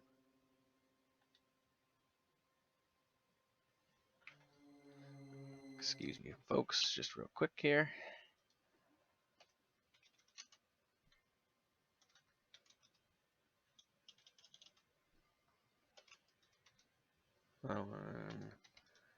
Luca 01 bot. That didn't work. Let's try this one. Ban.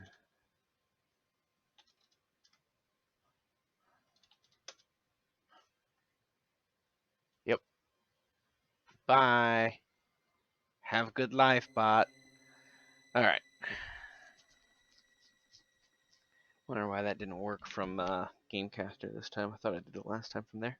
Alright, anyhow. A half-written letter on the desk and a teacup, still warm, suggested that the lady of the manor was still nearby. But it didn't seem that anyone was here now. We decided to search the room. Oh shit, the mirror's moving. That scared the fuck out of me. It's Magil in the mirror. Holy shit. And I'm guessing that's me, and then that's Kid. Wow, they really changed up how the characters look. Some charming flowers, a discarded cotton handkerchief, and a small bottle of perfume. Pink, why are you being so mean to Arbol? Leave him alone. I have no idea where Pink Labot came from, but I see that bot in a bunch of different channels, streams. Nothing that meant much to me, nor anything that seemed particularly valuable. Kids seemed to have the same impression, and scanned the room clearly, not expecting to find anything. I thought Pink was a bot too. Pink is a bot. I have no idea where it came from, because it's not one that I authorized.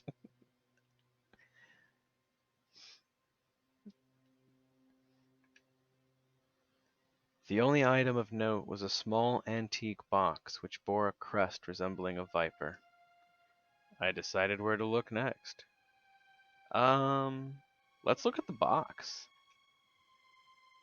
I picked up the small wooden box on the bookshelf. I gently opened the lid and was greeted by a soothing melody. A music box. There was something about the song.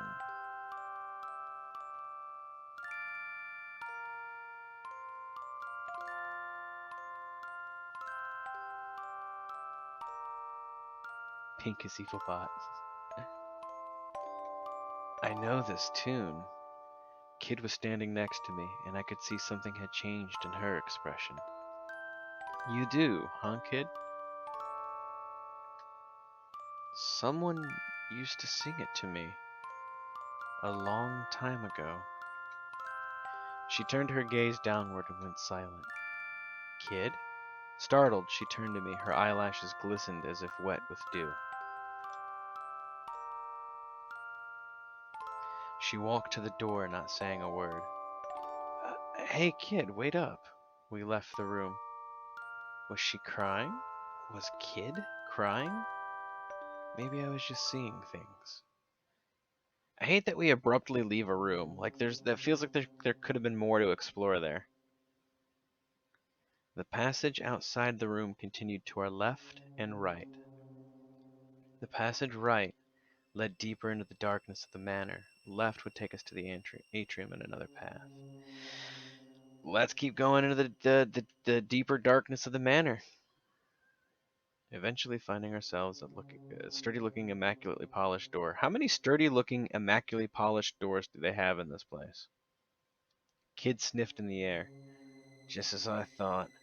Something stinks here. I reckon we found the beast's lair, lads.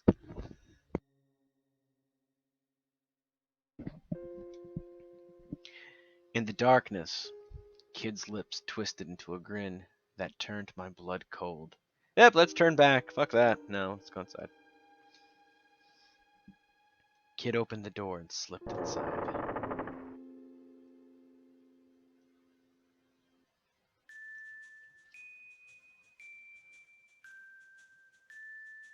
It was Lynx's room, but he didn't seem to be around.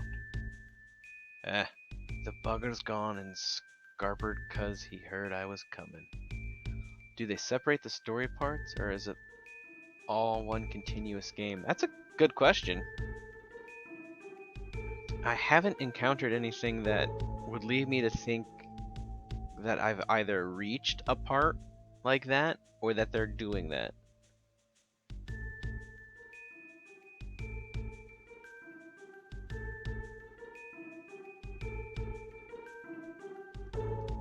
Yeah, I was thinking the same thing as we were continuing to make choices. I was like, man, I hope this isn't a one playthrough type thing where I've got to play it all at once and it's not going to save anything. There was something deeply unpleasant about the room. There wasn't anything unusual about the furniture and fittings, not how they looked or how they were made, but taken as a whole, it all felt discordant. Was this a reflection of Lynx?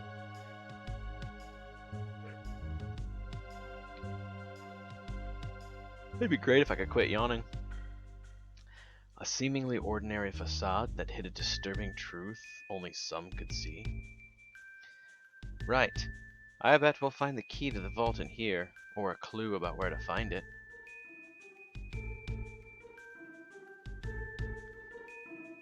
I started searching through the room. The desk drawers, the paintings on the walls, the vase on top of the side table.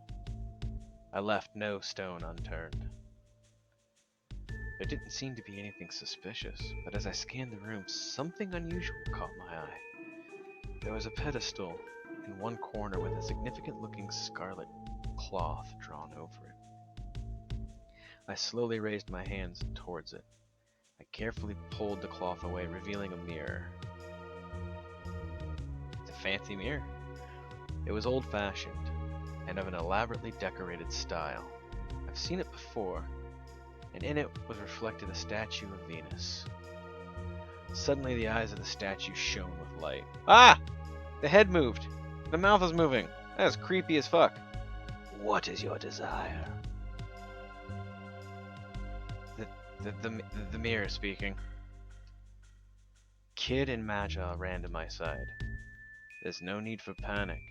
It's a whispering mirror, nothing more, said Magi flatly. What's one of those? A magical mirror in which a spirit dwells. The spirit can freely move between its own and other mirrors, and will share its wisdom with those who ask. Oh, interesting. What should I ask it? Oh, come on, game, really? This feels like the Final Fantasy VII option where it was like, yeah, and then I stole Tifa's panties. It's like, why would you... Square, what's wrong with you? You're not Ninja Theory. Let's see. I don't really care where Lynx is. I care more about the key. Do you know where the key to the vault is? The mirror's reflection rippled and changed to reveal a room with numerous bookshelves. A deep, sonorous voice spoke. You will find the key in the place I have revealed. The study. It is inside a book with a purple cover in the furthest bookshelf from the door. Well, that's cool. I wanted to check that out. Kid said not to waste our time.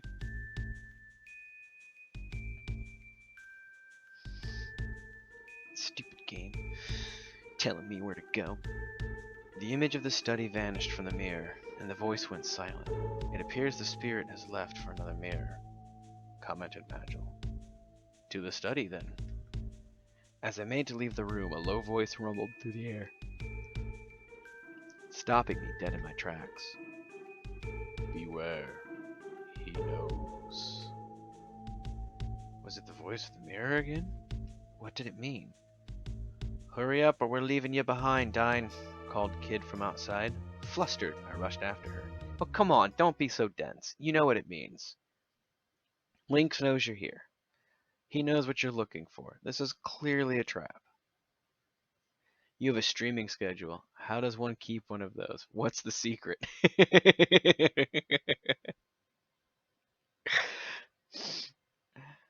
What's Vegeta say? Dragon? Sit-ups, push-ups, and plenty of juice.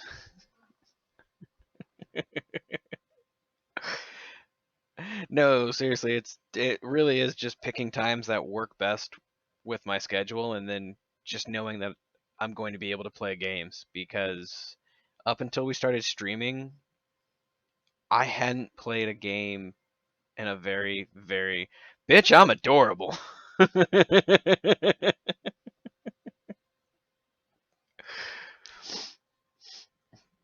I hadn't played games aside from like something on my DS or mobile games or something like that.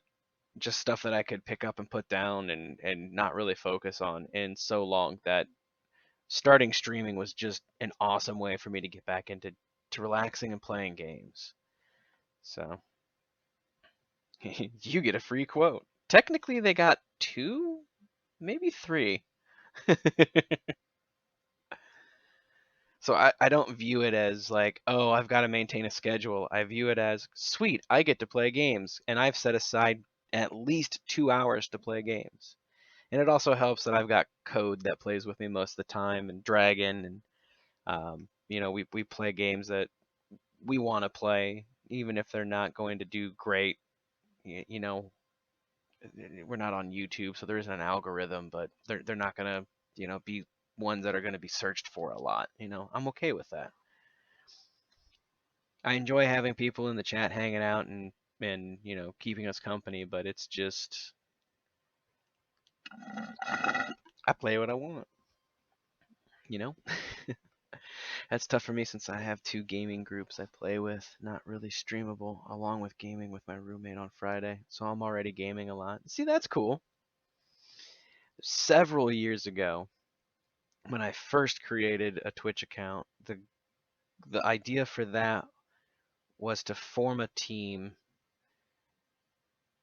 and we would have multiple different types of gaming. Like we would have our online streaming gaming, but we were also big into D&D and trading card games. And so we were going to stream physical content of us playing D&D and Magic and anything else that we played and other board games.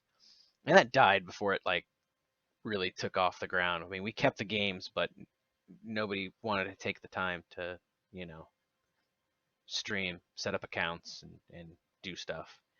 So that kind of quickly died. But I totally understand that.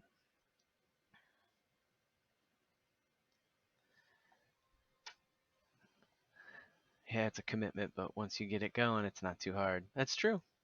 It's true. The corridor stretched out beyond the door. We retraced our steps. Eventually, we came across an ornate door on the left-hand side. It was Riddell's room, Lynx's daughter. Continue on our way. We don't need to go in there. We continued down the corridor until we reached an intersection.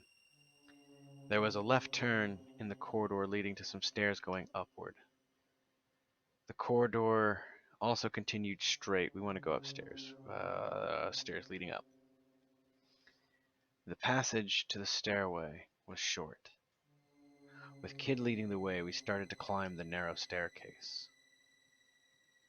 At the top, we found another intersection. Taking the corridor to the right would lead us to a dead end with a large door, while the way to the left led to the terrace, and a narrow passageway in front of us was open.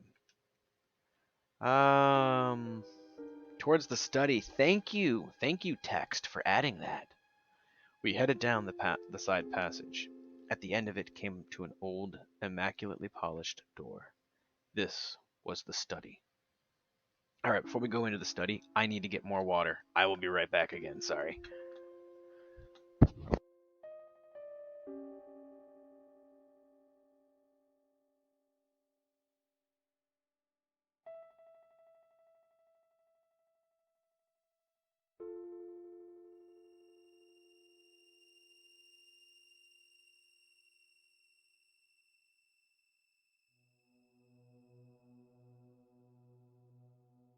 I need to buy a mini fridge and just keep it full of like water, bottles of water, and other drinks and snacks and stuff. That way I don't have to jump. I will make room.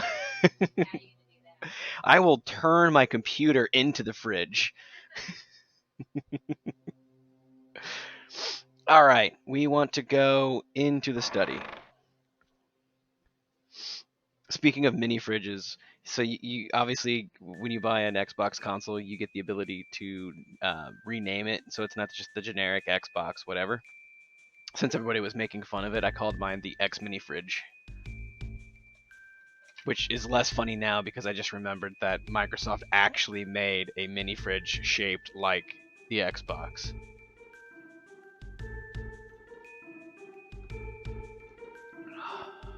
All right, let's find this key. Light on her feet as always, Kid moved into the center of the room. Where'd the mirror say it was again, Dine? She was asking me? How was I supposed to remember? It's purple cover. Purple cover, far bookcase. I think it was supposed to be one with the purple cover in the furthest bookcase. Alright, let's see. Seeming to take my word for it, Kid made for the case in question. Right, this one. Purple cover. Ah! This has gotta be it. Kid pulled out a book from the bottom shelf.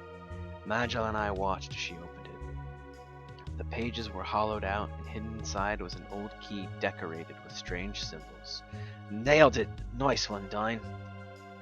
Kid snatched the key from inside the book. Right, time to finally get to look at this treasure. Having got what we came for, we left the study. Alright, so the other door was upstairs. How did I get upstairs? We arrived back at the intersection.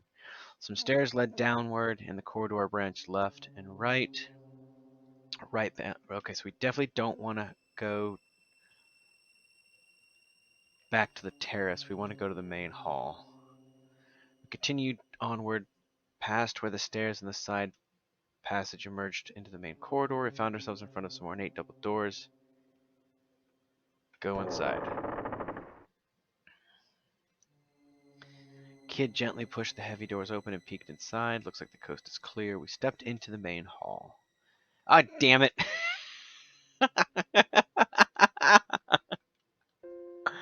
Is there a way to speed this up? Oh, man. I can't help but go back to the piano room. I know how much Arbel likes pianos. Alright.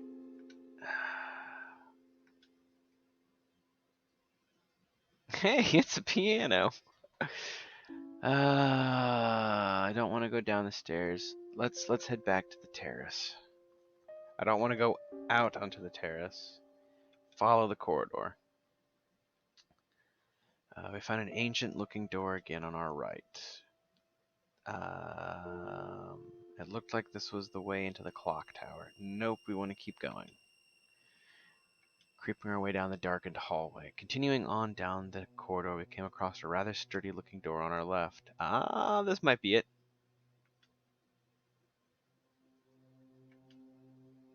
Yep, this is it, because she goes on about smelling it. This should do it. Kid slipped the key we'd found into the lock. Lines of magical light flashed across the surface of the door and vanished as various magical barriers were dispelled. Wow, those were lights. Up, down, left, right, blue, red, green, every color under the sun, and then all was quiet, and the darkness of the manor returned. Right, we're in. Up, down, up, down, up, down.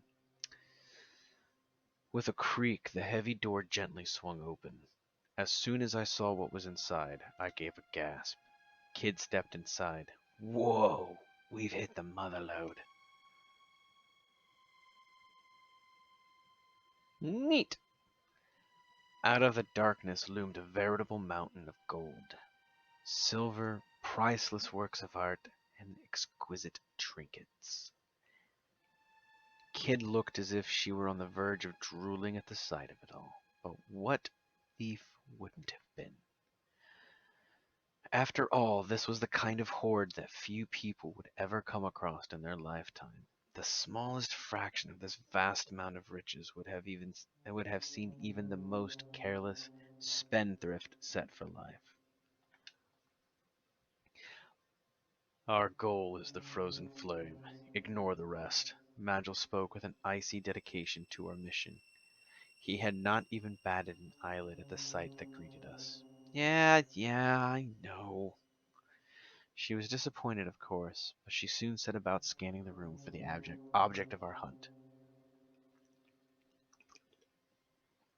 Wait, is that it?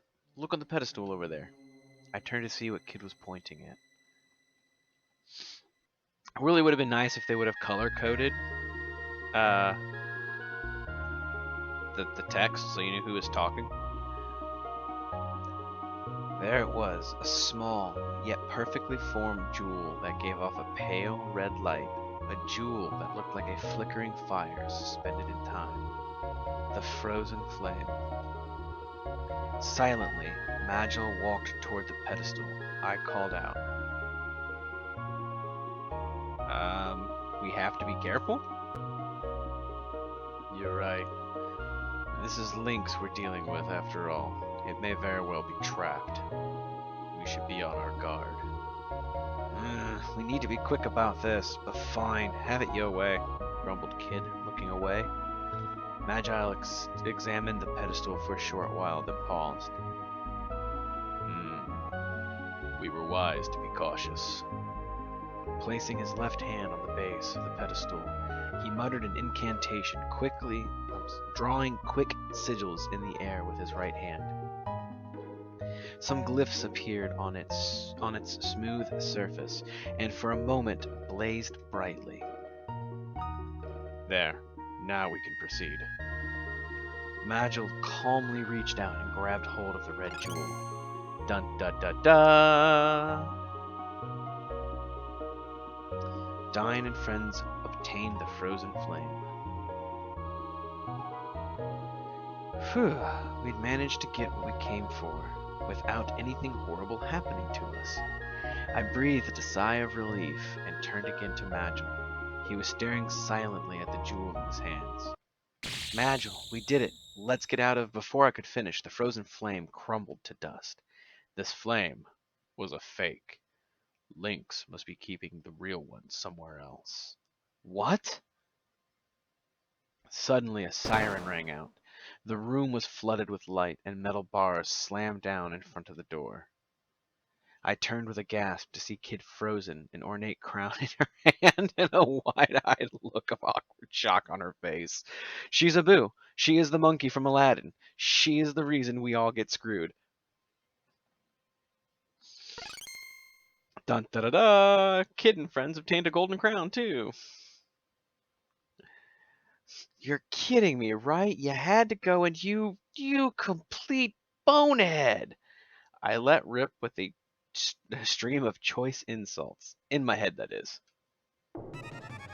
Metallic parrots in the four corners of the room suddenly came to life, flapping their wings and screeching, "Thieves! Thieves!" We're in trouble.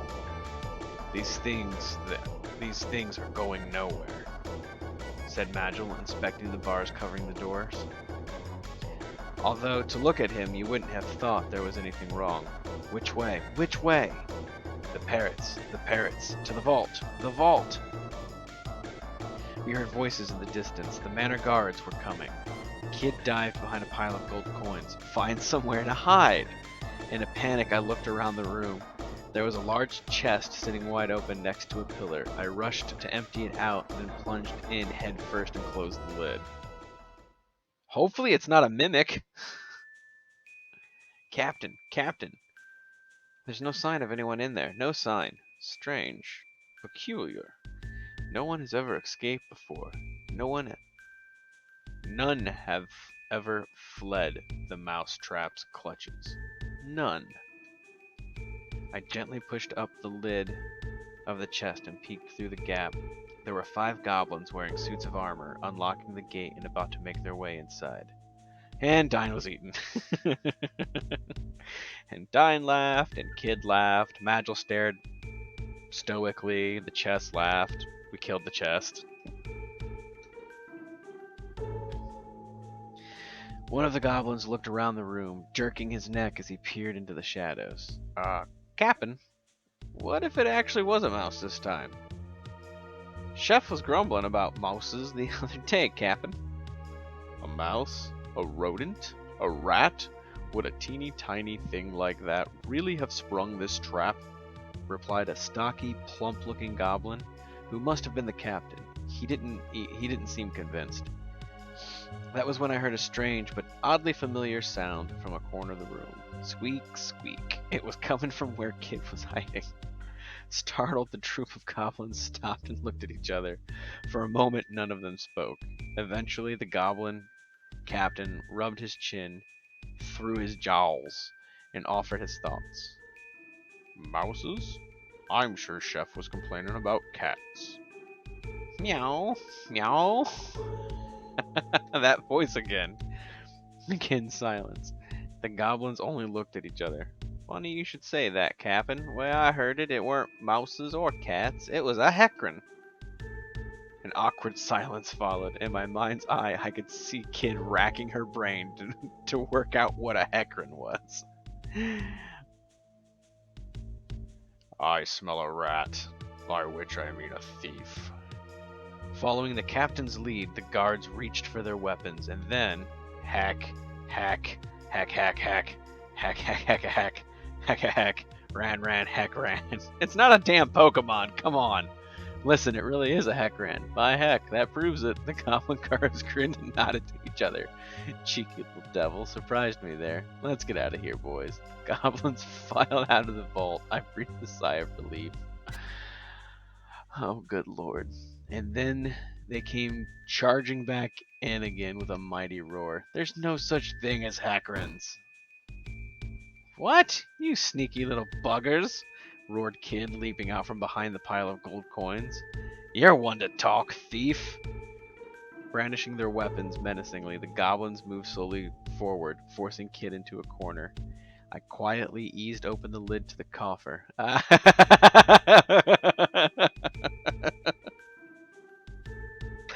It was the jowls comment, Dragon. The jowls comment is what got me.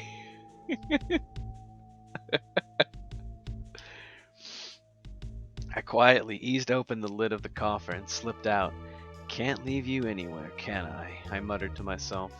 I knew Kid could handle herself, but I didn't fancy her odds against a whole troop of heavily armed goblins. For a moment, I wasn't sure what to do, but then I made up my mind. Time to fucking run. I'm just kidding. We're gonna save Kid. Right, I had to save her.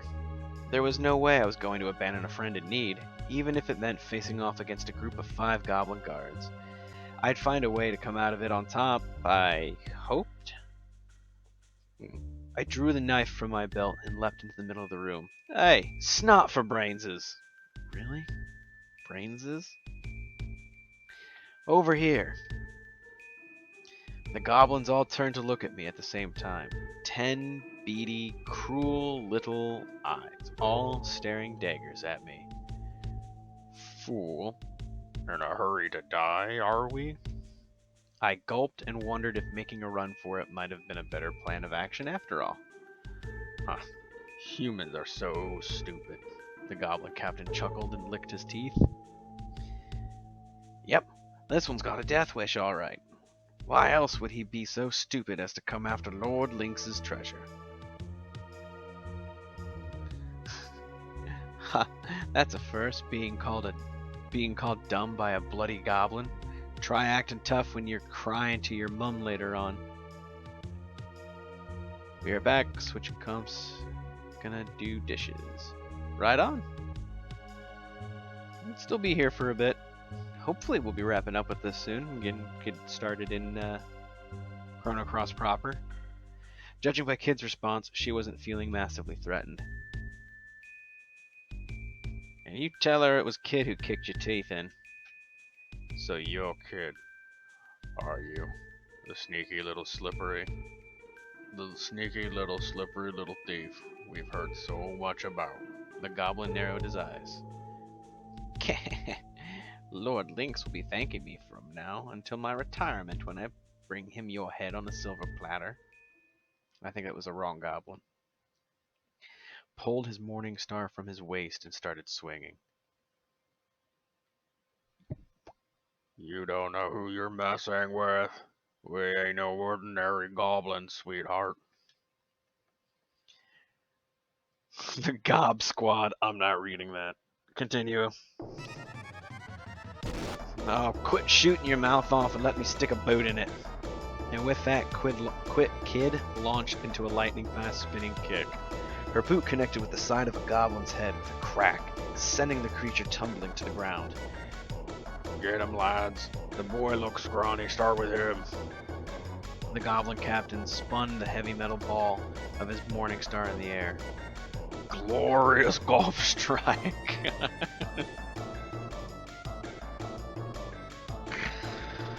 I'm so glad this was written in '96 and not today.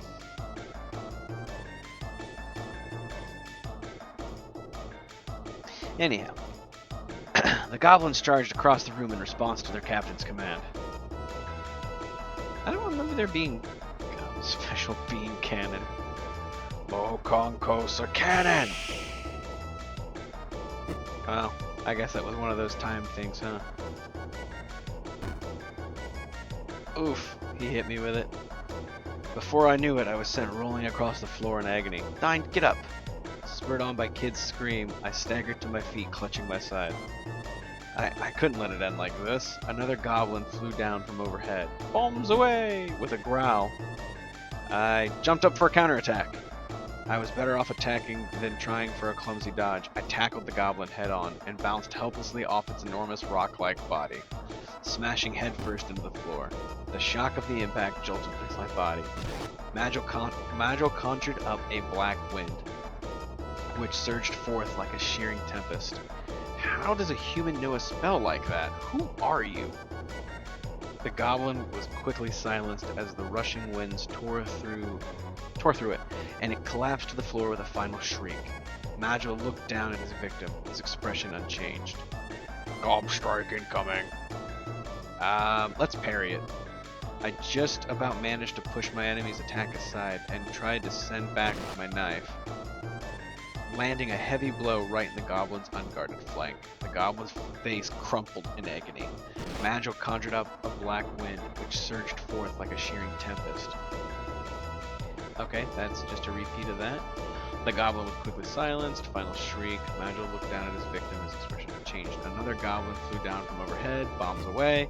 With a growl. Roll away! I rolled across the floor, dodging the attack, but I wasn't fast enough and the iron ball crashed straight into my back. I let out a howl as the force of the impact juddered through my body. I never felt such raw pain in my life. I rolled around the floor in agony. Har har har, dance for me, boy. Let me hear you sing. Why did I give him a southern drawl? Huh. As I crawled on the floor, the shadow of the goblin towered over me like a black mountain. Die, brat. Its lips curled around its fangs in a leering grin, and it raised its weapon over its head. Oh, no you don't. You'll have to get through me first. Another of the goblins hesitated for just a moment, only to be run through by a spear of pure lightning conjured by Magil. The goblin let out a blood-curdling howl as electricity coursed through its body. It clutched awkwardly at its chest where it had been struck, its face contorted with agony and horror. Magel's cape fluttered. I could probably get through this faster if I quit yawning. And his piercing eyes stared coldly at his victim. None who defy me shall escape my wrath. My head was spinning, but I managed to take the opportunity to rise to my feet. Gob strike incoming. A goblin rushed towards me, swinging its weapon. Parry the attack. That worked so well last time. Yay! Another strike landed. Black wind. Human know a spell like that. Who are you? Yeah. Long live Lord Lynx. Glory to the Gob Squad. Were the final words. The goblin collapsed. That was the last of them. We made it.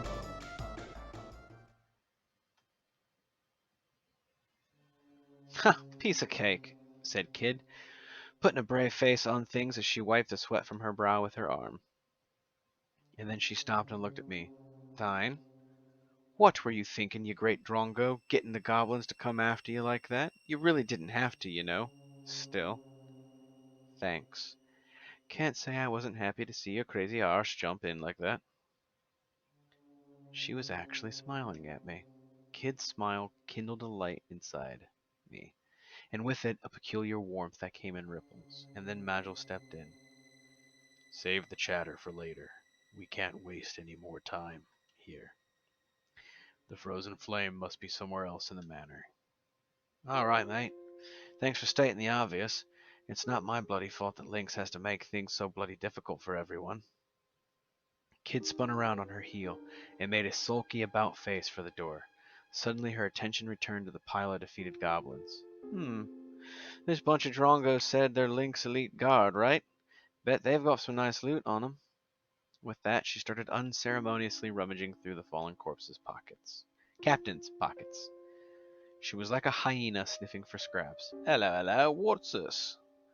She'd found an odd metal plate. It resembled an open hand and was covered in runes. You want to guess what that goes to?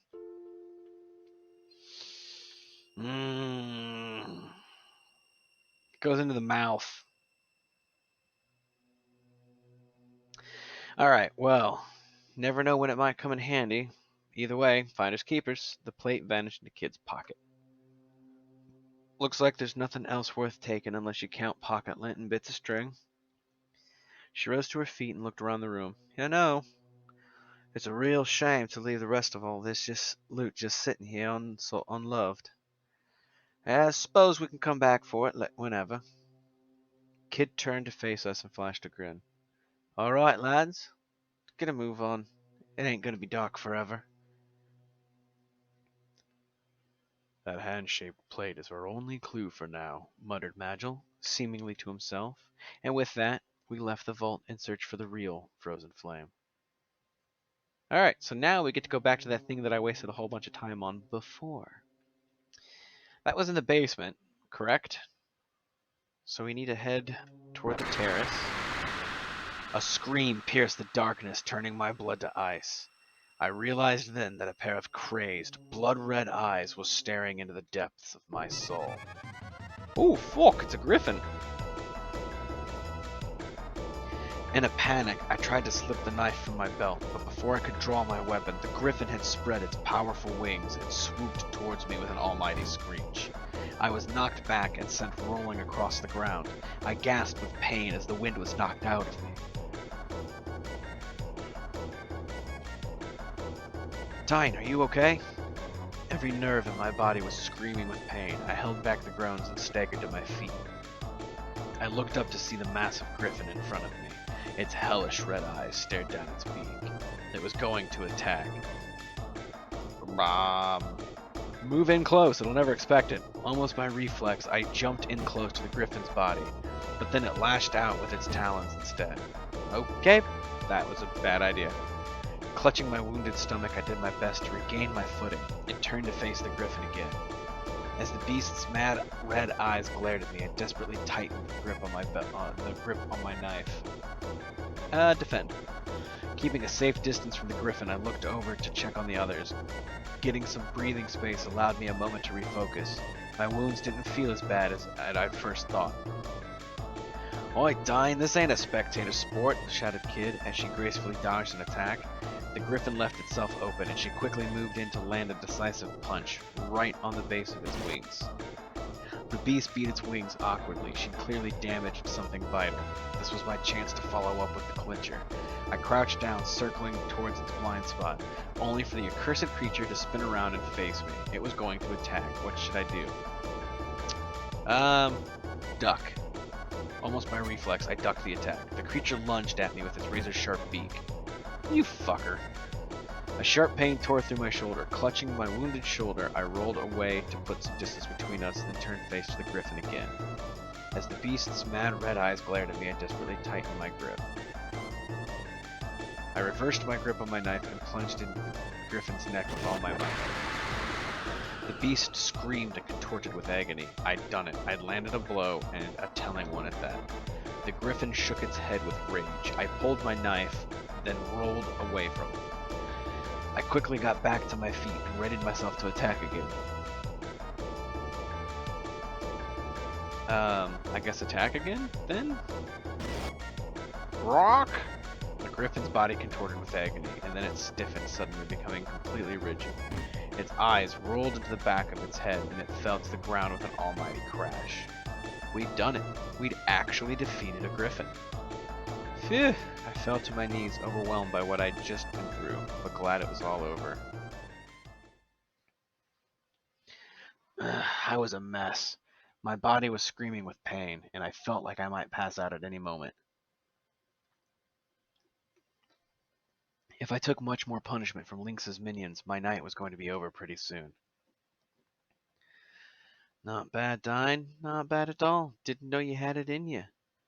There was a mischievous glint in Kid's eyes, as she rewarded me with a few rare words of praise. We continued down the corridor, eventually coming across a door on our left. The corridor continued on toward the terrace. Continue on. We need to make it down to the basement. After a short walk down the corridor, the terrace came into view. Keep following the corridor. We took the corridor leading from the left-hand side of the terrace, eventually arriving at an intersection with some stairs. The path to the left led down the stairs. Right, we want to head down the stairs. I've already read this before. We want to head to the atrium. Oh, right.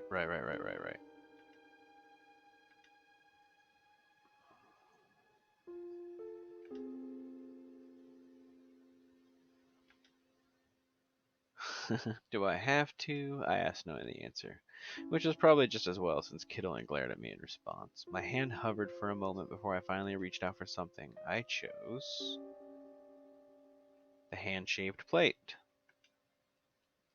I took the hand-shaped metal plate we had found. After taking another look at the runes, I was no closer to working out what they might mean. Here goes nothing. I stuck the plate into the mouth of Truth's marble maw. As soon as I did so, its eyes rolled upward and the wall gave a slight judder. A low rumbling sound came from the sculpture's mouth. "This indeed is the ultimate truth of the universe." Did you hear something? Yeah. I watched the mouth of Truth in confusion. Its great marble tongue lolled out, almost like a snake. It coiled around the plate, seizing it and pulling it deep inside. What's going on? In a panic, I looked to Magil for answers. "It seems this ineffable truth of the universe has left even the mouth of Truth tongue-tied." Magil answered in his usual deadpan manner. I think he might even have been trying to make a joke. Hang on, so that plate thingy revealed the truth of the universe? And you went and crammed it down Beardy's gullet? Do you realize how much we could have sold that for? Kid kicked the floor in frustration and snapped her fingers. And then, drains on all sides of the room suddenly opened wide. The red water formed eddies as it sank away. Helpless, the pteranodons were washed away with the current. Soon, only trickles of water were left, slowly dripping away. Well, that's a stroke of luck, ain't it? Guess we won't be sleeping with the fishes tonight, grinned Kid, looking at the empty pool. We crossed the drained room, making for the exit on the other side, and pressed on.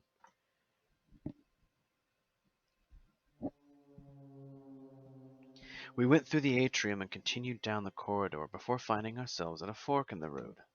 The corridor stretched off to the left and to the right. Let's go left. We continued down the corridor, eventually reaching an old, rather sturdy-looking door. Bloody marvelous! Another bloody door with a bloody magic barrier on it. Wonder what's inside. Me sixth sense tells me it ain't treasure.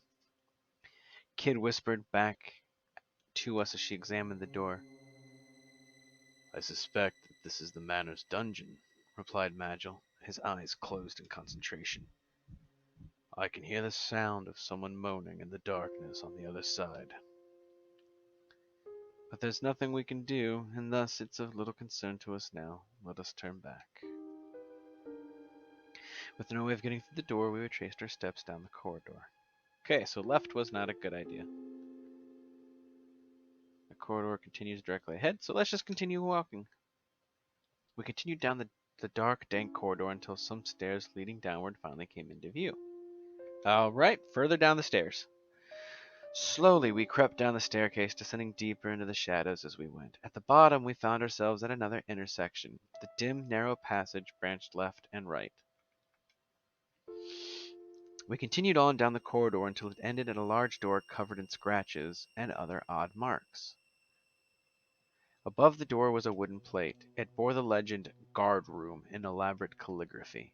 Well, reckon this might be where we find the key to the door upstairs. No getting past that bloody magic barrier without it. Kid pressed an ear to the door and listened carefully. Doesn't sound like anyone's in there, she whispered. In for a penny? Kid opened the door. The room had seemed completely silent from the outside, and so we had thought it would be empty. But there, inside, was a lone goblin. It was sitting in a chair with a book in its hand. A slight stream drifted from the teacup on the table in front of it. Steam drifted from the teacup on the table in front of it, and with it a delicate aroma.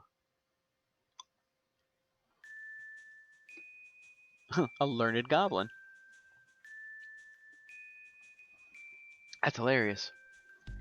The goblin peered at us curiously over its spectacles. There was something different about this one. I could tell as much at a glance. Heavens, how rare it is to have guests. Heavens, how well spoken for a goblin. I could only feel dread and suspicion at the sight of him nonetheless. Sorry, mate, but we're not your guests. Cough up the key to the dungeon if you want to live. Kid slammed her knife into the table to illustrate her point. But the goblin didn't so much as flinch. Ah, you must be Kid. What a pleasure this is. I have always wanted to meet you. Why, you're even more ravishing than the rumors would. Before the goblin could finish, Kid's knife flew through the air. With a quick flick of his wrist, the goblin caught the blade and with the back of his book, a mere inch from his face. I see that your approach is as radical as the name of your merry band would suggest, the goblin said, pulling the knife free and handing it back to Kid. She took it without a word. But her gaze had changed. She was like a cat, cautiously studying its prey.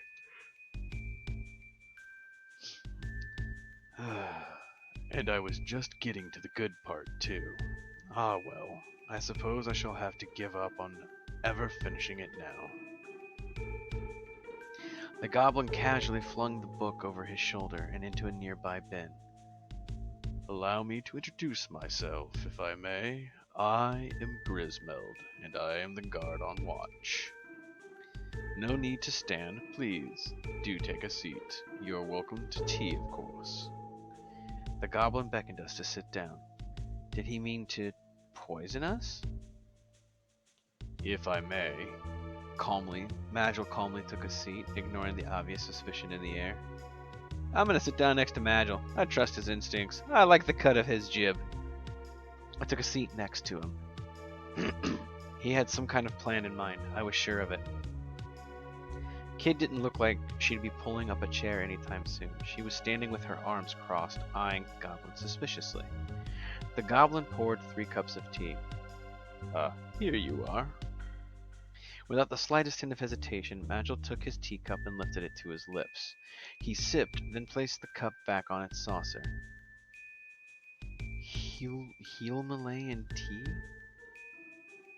Heel Malayan tea. Not a blend I'd expect to find here.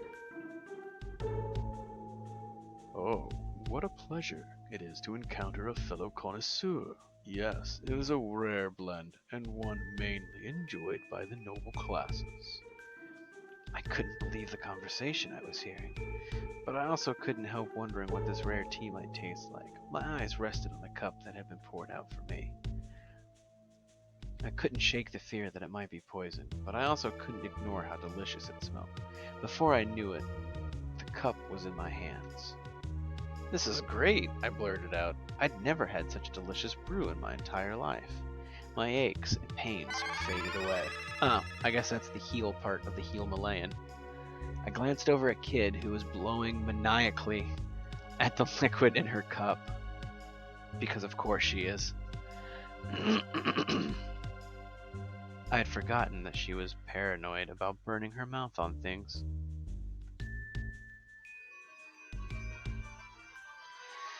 Now that we're comfortable, let's get down to brass tacks, as they say. I do indeed have the key to the dungeon, as you've surmised. But you will also be aware that I cannot simply give it away. I glanced over to Kid again. Typically, she wasn't listening to a word Grimswald was saying. She was still huffing and puffing at her tea. It seemed it would be up to me to respond. Here's her offer, give us the key and you get to live. I suppose it means you want something in return. We already tried threatening him, so let's hear him out. You'd like to know what I want? I want your heads. Or rather, I'm sure that's what my employer would have me say, but no, I have no such barbarous aspirations. Furthermore, I doubt I'd be a match for you. Grismeld chuckled as he said this. What I live for is the joy of conversation, which I fear my compatriots are ill-equipped to supply. Perhaps you might have 1 or 2 ripping yarns to share? Grinning, he added, I'm sure notorious thieves such as yourselves must have more than a few thrilling tales up your sleeves. So he wanted to hear a story? That seemed a more than fair price to pay for the key. I closed my eyes and thought, I know just the story. How did it begin? One night, a young girl was walking alone in the forest, and then she was searching for a golden sunflower. The only way to cure her sick mother's illness, she was hunting for bugs. Let's go with that one. Then she walked and walked, but the sunflower was nowhere to be found. The poor girl went without food for 3 days and 3 nights. Okay. The fragments I remembered seemed about right. There was only one way the story could end. I took a breath and began my tale. One night, a young girl was walking alone in the forest. She was searching for a golden sunflower, the only way to cure her sick mother's illness. She walked and walked, but the sunflower was nowhere to be found. And then, in her moment of darkest despair, she saw a brilliant light. It was none other than the golden sunflower she sought. The young girl gratefully pocketed the sunflower's seeds. They will surely save my mother, she thought. She rushed home to give them to her, and her dear mother was hale and hearty once more within days. And they all lived happily ever after. That was beautiful, murmured Kid, wiping a tear from her eye. Grismeld frowned. Not quite what I was expecting, and not the most riveting of tales, but I suppose it will do. The key, as promised. Something didn't seem right, though. Was he really going to give it up as easily? And was it really all right to trust such a strange goblin? Grismeld seemed to notice my suspicion. He leaned back into his chair, looking at the ceiling. When I was a young tyro, a braver, stupider goblin, I once served General Viper, who was the lord of this manor until his betrayal by Lord Lynx. Despite my boorishness, Lady Riddell always saw something in me worthy of praise. Wait, Riddell? What's Lynx's adopted daughter got to do with anything? Oh, you didn't know. Riddell's real father was none other than General Viper himself. What? Lord Lynx spared Lady Riddell's life so as not to snuff out that of the frozen flame. It is an uncanny stone, you see, has a life of its own, and some kind of spiritual bond with Lady Riddell. If only there was some way that I could free milady from this manor. Alas, I alone am powerless to do such a thing. Of course, I would have no qualms if, say, you were to topple the usurper. I assume you intend to? Slay the old beast, I mean. It was a strange inquiry to make so casually. Well, if it comes to it, I was more than a little taken aback by the directness of Grismeld's question. I'd never expected to find one of Lynx's own guards asking me something like that. Suddenly I was shoved aside. Not if it comes to it. We're going to kill him tonight. And kill him good. It was Kid, of course. And, in exchange, I'll have some more of that tea to take with us. I suppose I have a bag I can share. Grismeld shuffled awkwardly in his seat as he retrieved it. As ever, I was impressed at how Kid's uncompromising attitude and willingness to speak her mind seemed to always get her what she wanted. Bonza! Sit tight and leave the rest to us, mate. Stowing the bag in her pocket, Kid took the job. You can trust me, I'm a girl of my word. That might have been the biggest lie she had ever told. Right, let's get moving. She made for the door with a spring in her step. We left the room and Grismeld behind.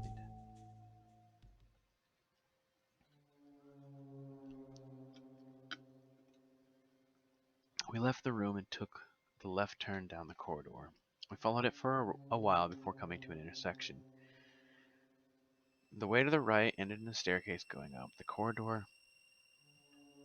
directly ahead, but the way was completely enshrouded in darkness. That was where the door was, right? We followed the corridor for a while before coming across a small door. Oh, maybe we haven't been here. Have we not been here? Oh, it's a kitchen. Blimey, this is a small kitchen. Yeah, must be for the servants, commented Magil. I scanned our surroundings. A basin for washing dishes, cooking utensils, some food made, ready for tomorrow, and a mousetrap. It looked like any other commoner's kitchen. Kid walked over to a large pot filled with food and peered inside. Looks like tomorrow's lunch. Want to try some? Yeah, let's do it. Looked like stew, and it didn't smell bad at all.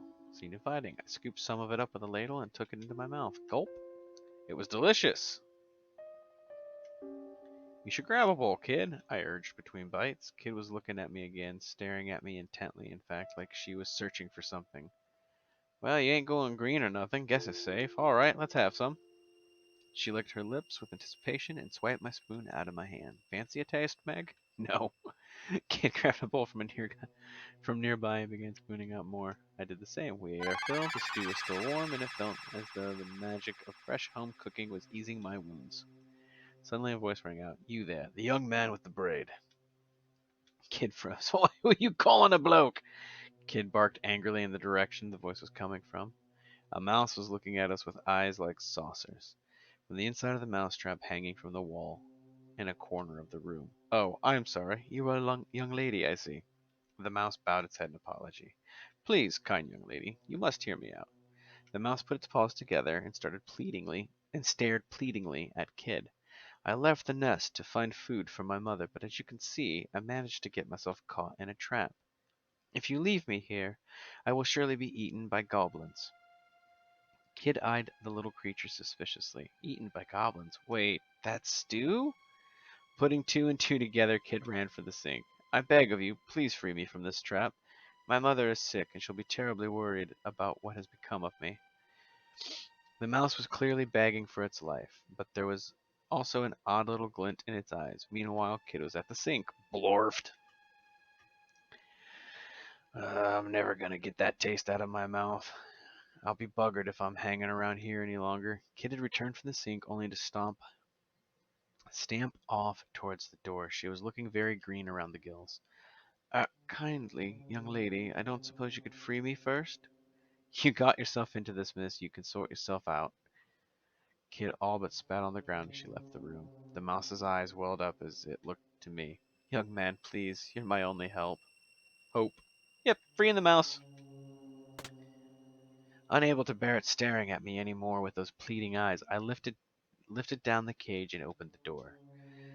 The mouse bounded happily out from inside. Kick, kick, kick, kick, kick. The mouse gave a wicked chuckle. You poor naive fool. Suddenly, its body began to balloon massively in size. Oi, Tine, what are you doing? And Kid stopped in horror the moment she opened the door. Oh, god damn it, it's another griffin. Idiot humans, my mother's not sick, but yours will be when she sees what I've done to you. Good going, Tine, you bloody liability you are. Oof, okay, maybe I made a mistake. But she didn't have to rub it in like that. The griffin gave an almighty cry and leapt right at us. Jump back.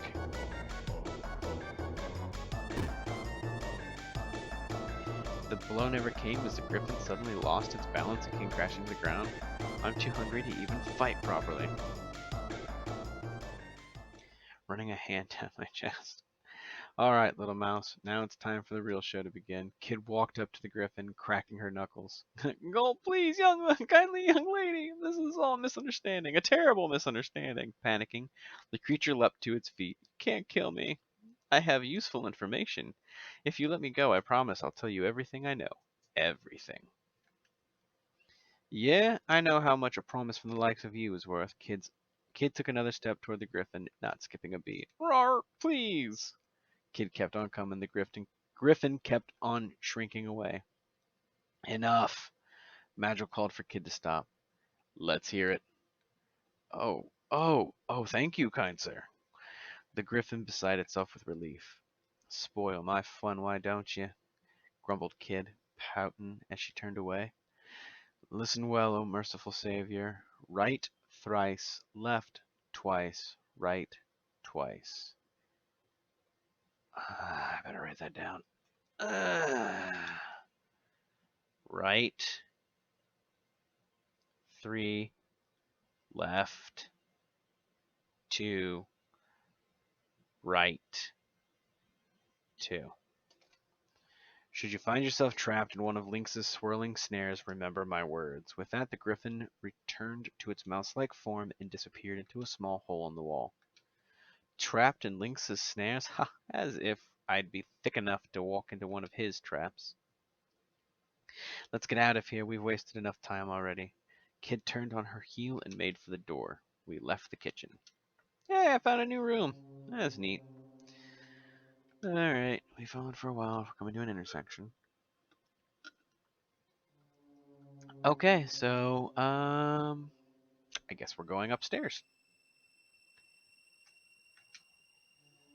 With Kid taking the lead, we started to climb the narrow staircase. When we reached the top, we found ourselves at the end of a long, straight corridor. We continued on. We followed the corridor, eventually reaching a fork in the path. The path to the left would take us back to the atrium with the fountain. So, we want to go right to the cell. We continued down the corridor, eventually reaching a rather old, sturdy-looking door. Right, the key we got from the keepy old goblin. Kid slipped the key in the lock. The heavy door groaned slightly as it slowly swung open. Clammy air rose up around our feet. as if crawling blindly through the darkness. This didn't seem like the kind of place anyone in their right mind would visit voluntarily. Oh, hey, look, bars. We pushed the heavy iron door the rest of the way open and stepped into the darkness. There was a row of cells, all locked behind iron bars. 1, 2. Oh, Gulliver, Melgild, Zoranda, please forgive me. Please, please forgive me. We heard a voice from the third cell whimpering and crying pathetically. I strained my eyes to look inside. Faintly, in the darkness, I could see something that looked like a man sitting on the floor. So this was the source of the voice. Oi, you alright, mate? Kid called out to the figure. Forgive me, it's all my fault. It's my fault. The Dragoons never deserved this. General, Lady Riddell, oh, forgive me, I beg of you. The old man didn't seem to respond to us at all. He only sat facing the wall, begging forgiveness for who knows what. Hello? Can you hear me? Asked Kid, trying again. Let me know getting through to him. His real self will have long since retreated inside the shell he has created, said Magil, cutting her off. Shell? What do you mean? I asked. He has built a shell around the core of his psyche in order to shield himself from the truth. He is running from something. Something terrible. He has seen something, or been through something, or has done something. And so he has created his own world on the inside as a final refuge, the outside world lost to him forevermore. I looked at Magil in surprise. I had detected a hint of unspoken sadness in his words, and for some reason he was looking at Kid, watching over her as she stared at the man in the cell. Seeming to notice my gaze, Magil turned back to face me, assuming his usual emotionless expression once more. We live in a world of sorrow and foolishness. It's only inevitable that some will try to escape it. But despite his hard words, his eyes retained a certain softness, his steely gaze giving way to a gentle light. Do you understand? I gave a slightly evasive answer. You seem confused. I don't blame you. You'll come to understand eventually. Magil looked at me and Kid. What was all that about, I wondered. We're not going to get much out of him. He's miles away. Let's leave him be and try someplace else. Kid made for the door of the dungeon. Wait, called Magil. We must find some way to get this man to speak. What for? I mean, he's speaking already, just none of it makes sense. What are you after? Some things, he said, piqued my curiosity. He mentioned the Dragoons, and Riddell, too. So, you said the Dragoons are ancient history. Besides, how can we trust anything he says? He's clearly gone off his rocker. She had a point. The old man had long since cut his ties to the real world. What did Magil expect him to say? Without missing a beat, Magil replied. We simply have to bring him back to reality. And how are we going to do that? You want me to do a little dance for him, or something? See if that gets his motor going? No, please don't do that. The words were out of my mouth before I could stop them. What are you saying? Her eyes narrowed threateningly. You don't think anyone wanted to see me dance, is that it? What? No, completely the opposite. In fact, ignore me. Nah, this should be good. Enlighten me, why don't you? He's right. It won't work. And just like that, Kid's fists were flying toward Magil's face instead of mine. He dodged the blow with ease and carried on as if nothing had happened. We must break through the shell he has created and drag him back to the real world. And in order to do that, we will need some kind of key, something that will reach him through the barrier he has erected. Yeah, and where are we going to find this key? I don't know. But there is someone in this manor who can tell us. You don't mean... You're not talking about Riddell, are you? I am. Alright, fine. Don't know what the heck you expect her to tell us, though. Kid turned on her heel and made for the door. We left the gibbering old man in the dungeon alone with his sorrow.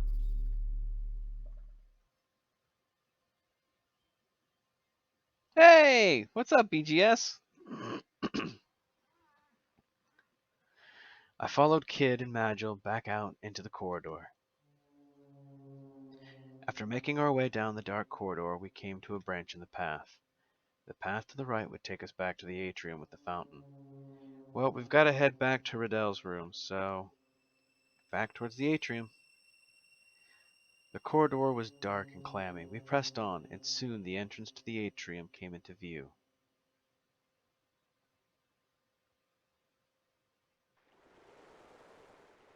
We arrived back in the atrium.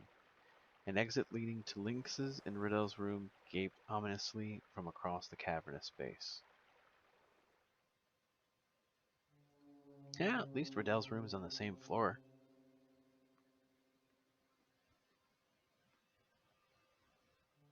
Leaving the atrium behind us, we immediately found ourselves at a fork in the path. To the right was a passage to some stairs leading upward. A dark passageway continued on directly ahead of where we stood. We want to continue along the path. We left the atrium and continued on down the path ahead. Eventually, we came across an ornate door on the right-hand side. I believe this was Riddell's room. Okay, good. Let's head inside, see if she's here. Knock knock, milady. We found ourselves in a tidy, welcoming room. The knickknacks and curios dotted around the place seemed to be well loved. Probably dotted, not doted. The stately desk and the cozy-looking bed nearby, meanwhile, suggested the room's occupant was no stranger to luxury. Though the room was richly furnished, somehow it still felt awfully lonely. "Is someone there?" came the voice of a young woman. We shrank into the shadows. The woman appeared from deeper within the room. She was lightly made up and had a gentle, unthreatening air about her. It was Lynx's daughter. "Strange, I'm sure I heard someone." I was at a loss. "Oh, thanks for adding me to your friends list, BGS. I will get that taken care of after the stream." "Strange, I'm sure I heard someone." I was at a loss as to what to do for a moment, but before I had had time to do much more than hold my breath, Kid had already darted out and thrust her knife out. Of course, stopping the blade only a hair's breadth from the woman's neck. "Where's the frozen flame? Answer me." Her voice came out in a harsh growl. I rushed in to hold Kid back before she hurt the poor woman. "Kid, do we really have to do it this way?" "Shut your trap, Dine." Riddell couldn't help but giggle as she watched us bickering. "What are you laughing at?" Kid shot Riddell a harsh look. I figured I'd see if he used the same name. I use IMBGS for basically everything. I use Dine322 for basically everything. That's fair. I have a vast library of games I don't play, so if for some odd reason you decide to go into the multiplayer gaming spectrum, there's a good chance I may have a game that you want to play. Just let me know. I like playing games. So far, nobody spoiled anything. We're doing a completely blind run, and I've not asked for anybody to mention anything uh, or let me know anything. I think the only thing that was minorly spoilery was something Dragon said early on about how the first playthrough plays through. I don't consider it a spoiler, but I'm not going to mention it uh, just because I see you said you popped out chat, so I want to avoid it at all cost. This is really fun. It is an interactive story. It is a choose your own adventure. The battles, instead of being the typical Chrono Cross style or Chrono Trigger style battles are 3 to 4 choices of do I dodge, do I parry, do I attack, do I do nothing, um, and it's kind of got like a point and click kind of feel to it because I keep having to backtrack and oh, don't worry about it, Dragon. I don't mind at all. Um, knowing that knowing that makes me feel better about the choices I've made so far. Um,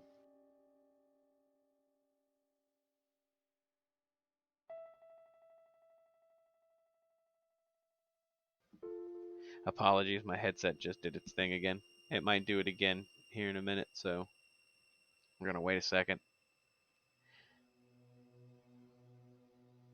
Anyway, um, I was concerned with the choices I was making, so when Dragon mentioned what he did in the chat, it made me feel better about what I had done so far. Um,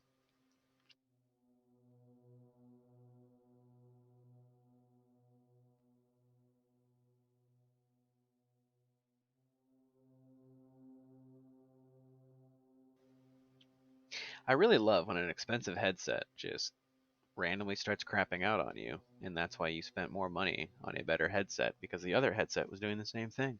Okay, so it usually only does it twice in a row, so we should be good now. Twinkle's just got his first quad, by the way, just passing it along. Awesome!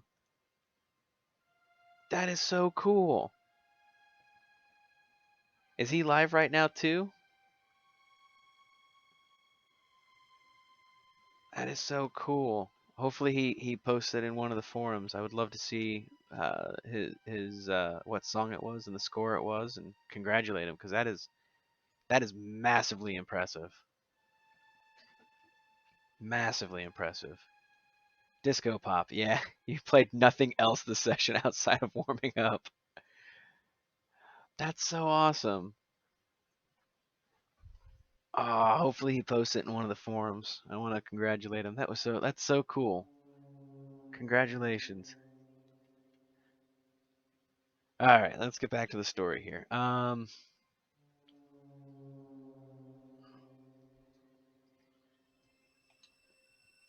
Kid shot Riddell a harsh look.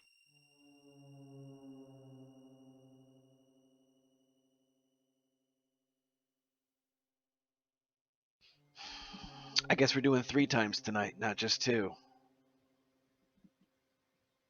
Okay. It's just you don't look like thieves at all.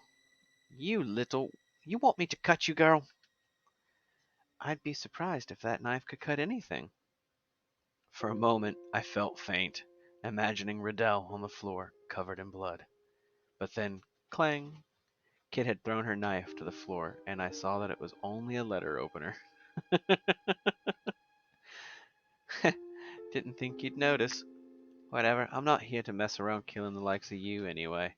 I have no desire for bloodshed either, said Riddell, in a voice that was almost a whisper.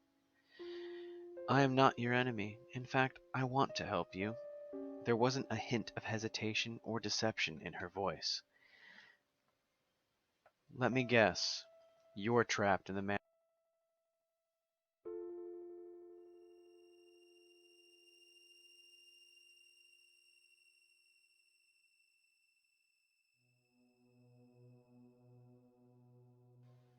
I'm gonna write rage quit today because of this freaking headset.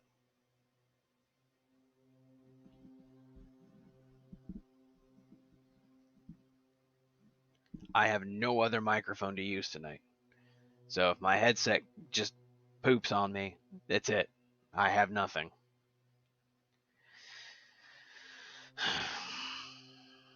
Riddell only lowered her eyes sadly in response to Kid's question. The frozen flame should never have been allowed to fall into Lynx's hands.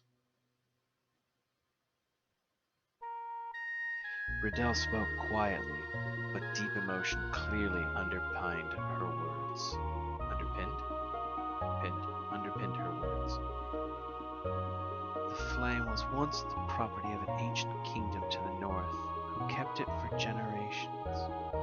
It was said to have the uncanny power to guide people and change history itself. After the kingdom fell, the flame changed hands countless times until eventually it came into my father's possession. That was before I was born. Sometime later, Lynx became aware of the flame's true value and approached my father under false pretenses of friendship. Not a soul suspected what his true intentions were. And then, on that horrible day, he destroyed everything. He killed everything. Riddell shook her head and then buried her hands in her face. I don't care about the frozen flame. I don't care about that stupid accursed stone. It means nothing to me. Okay, I've got this downloaded. We'll probably start on it tonight or tomorrow. Not sure. I've never played the interlude. Visual novels aren't really my thing. Played Chrono Cross a couple times and have very fond memories of it. Yeah, the interlude, the visual novel, wasn't officially released in the U.S. There was only bad ROMs and really bad fan translations floating around, and even the last time I checked, the most complete version they had wasn't even the complete version. It was missing portions from the novel because they were released weekly in Japan, and the collection wasn't perfect. That may have changed because this was 20 plus years ago, so is my only experience with it. I just sort of went, okay, not into this, and moved on. Yeah, I completely understand that. I have somewhere, I've lost track of it, but I have somewhere the translation of the script that went into making the game, and it's the unedited script, so it's not what made it into the game, but it's what the game is based off of, like a unrefined screenplay, if you will. And I started reading that, but kind of just ran into other things to do, so I stopped reading it. And I can't tell you how many times I've played Chrono Cross. So just getting my chance to play an officially licensed version of this and then play a remastered version of Chrono Cross has had me excited since it was leaked and then officially announced. And then today I've been like hitting the refresh button on the Steam store until it let me download it. I also bought it for the Switch because I want to play it on the go, and Nintendo let me download it right away. So props to Nintendo. I just want to take it away from Lynx and smash it to pieces right in front of him, and only we can make that happen. Riddell looked up with surprise. Oh, it was Magel speaking. I said this earlier, and I'll say it again. I really wish... Shut up, dragon.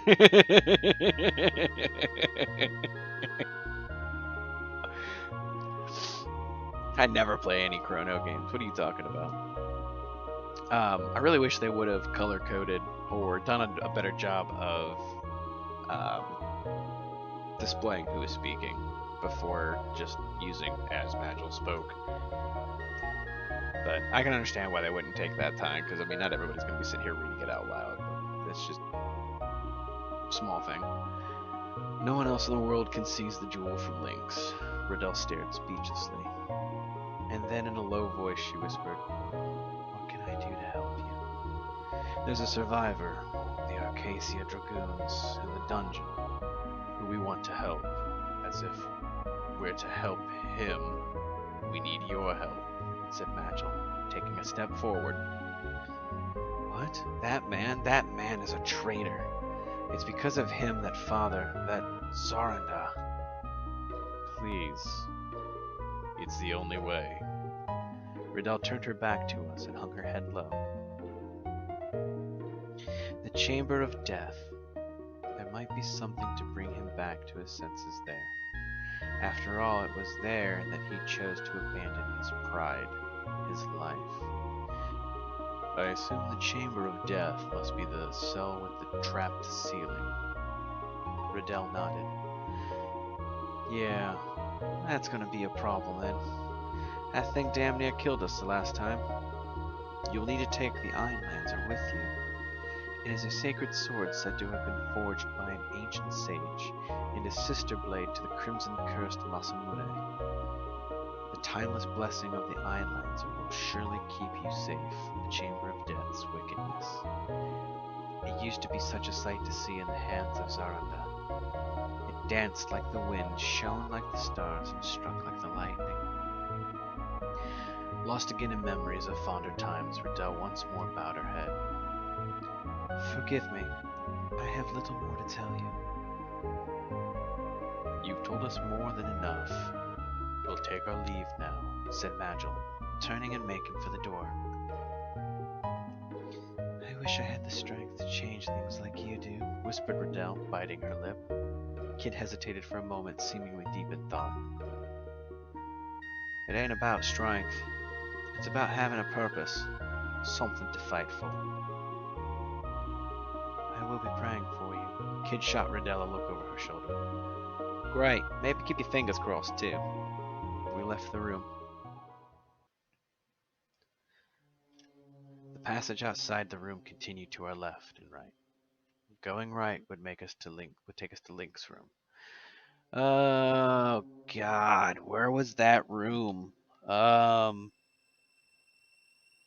Okay, first of all, where's Einlanzer?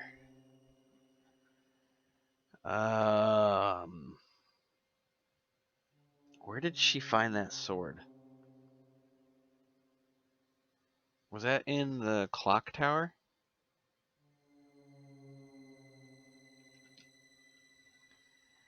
Let's left turn. Let's go ahead and head upstairs. Stairs leading upwards.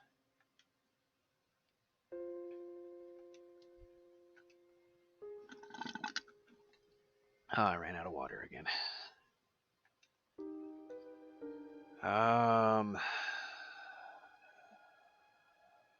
Shit. Let's go to the main hall first. Oh good, another fight. Suddenly, Kid stomped in her tracks. Something's there. I quickly looked around to see what it was. There was nothing behind us or in front of us. Where could it be? And then, just as I was trying to figure it out, the wall began moving.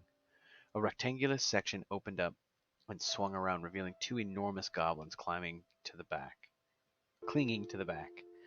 It was like something from one of those stories about assassins sneaking around in old castles. You goblins? Screamed Kid.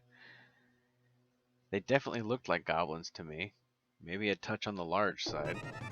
There were 4 in total, 2 in front of us and 2 that had appeared behind us, cutting off our path of escape. Magil rushed toward the 2 behind us. Meanwhile, Kid leapt to the 2 in front, holding her knife in both hands. I drew my knife and rushed to Kid's side. Crash! The spiked ball of a goblin morning star smashed to the ground, crushing the stone flooring. Kid nimbly leapt up into the air, evading the attack and landing on the goblin's exposed hand. She swung upward toward the goblin's head, plunging her knife into its left eye. She then flipped backwards and stood ready for the next attack. That was Kid style. Float like a butterfly, sting like a bee. I'm probably not as agile. I'm gonna jump back. But I don't have the confidence to pull it off. I was better off keeping an eye on my enemy and doing things my own way. Though I did wish I could fight like her. The goblin pulled the iron ball out of the floor and came at me, swinging it overhead. I threw my knife, using the opportunity to steal the mace from the goblin's belt. Behind it, dodged the attack and kicked it in the face using the opportunity. Dodge. I deflected the goblin's driving strike up toward the ceiling and aimed an almighty blow at its face with my foot. My momentum unbroken, I turned full circle in the air and landed perfectly back on my feet, immediately moving in to thrust my dagger deep into its chest. Kashunk! The blade sunk in up to the hilt. What the hell? I leapt backward, trying to put some space between us. The goblin grabbed me by the scruff of my neck and threw me bodily across the room. I slammed into to the wall, then slid unceremoniously to the floor. The wind completely knocked out of me. I was still gasping for air when the creature's enormous form crashed unexpectedly to the ground beside me. Well, if you were going to do that, why didn't you do it sooner? I thought through the pain. I thanked Magil for his timely intervention. Struth?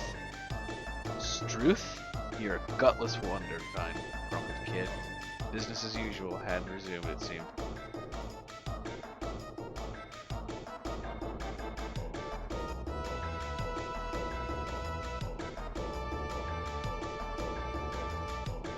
Apparently, I guess so. I didn't think I was doing anything different. Sometimes I really did despair. Would it have hurt her to offer, "You hurt, mate?" Just once in a while, if only to mix things up a bit. I'm a grown man, you know. I have feelings. But as ever, I said it only to myself, trying to tell her that, for real, would have been a swift route to an early grave and nothing else. So I let her words wash over me and did my best to stay strong.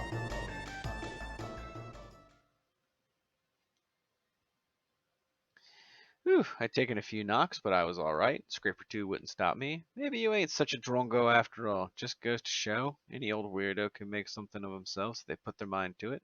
Kid's eyes glinted with mischief. I found ourselves in front of the ornate double doors. This led to the hall of the manor. Go inside. Peeked inside. Looks like the coast is clear. Step inside. Ah, damn it. I keep ending up back here. Oh, I can save. This is fantastic. I'm going to save here because my throat hurts and I'm tired of my headset. So, I'm going to make a quick note that I need to find a sword. Need Einlanzer. Room of Death.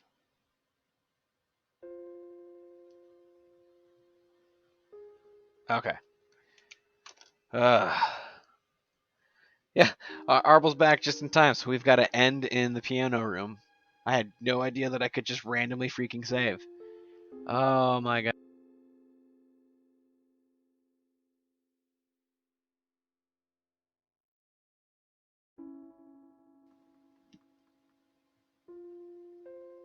Okay, that's 5 times my headset's disconnected, so I'm definitely going to be wrapping up now so I can figure out what's going on because that's really, really, really damn annoying. Yeah, it striked 2 more times, but it was while I was taking a drink, so it almost didn't really count. Ah, um, I I may finish this off just to have it finished off. I may also take a peek at a guide just to see how far I am into the story. But oh, yeah, I think I'm gonna finish this off. So Chrono Cross proper probably won't be next week. It'll probably be the week after unless I pop it in on a Sunday sometime. So thank you everybody for stopping by. Arbol, thank you so much for the raid tonight. Dragon and BGS and who else was by? Laird was by. I appreciate everybody stopping by. I just remembered I can't get out of this screen. Oh, that's gonna take some getting used to. Yep, we had. Oh, Breakfast was here too. Oh man, I can't believe I forgot that. Breakfast and Arbol, Dragon and Laird. Thank you everybody. Again, Arbol, thank you so much for the raid. BGS, thank you for popping by and sharing the news about Mr. Twinkle's first quad. That's awesome. I'm gonna have to uh, check the discords before I go to bed and see if he posted anything about that so I can congratulate him. In the meantime, we're going to go to my end screen here. I hope everybody has a great night. I hope everybody enjoys their Friday. I hope it leads you into a most wonderful weekend. And hopefully, we'll see you around one of the streams going on this weekend. Have a nice night, everybody, and thanks again for stopping by.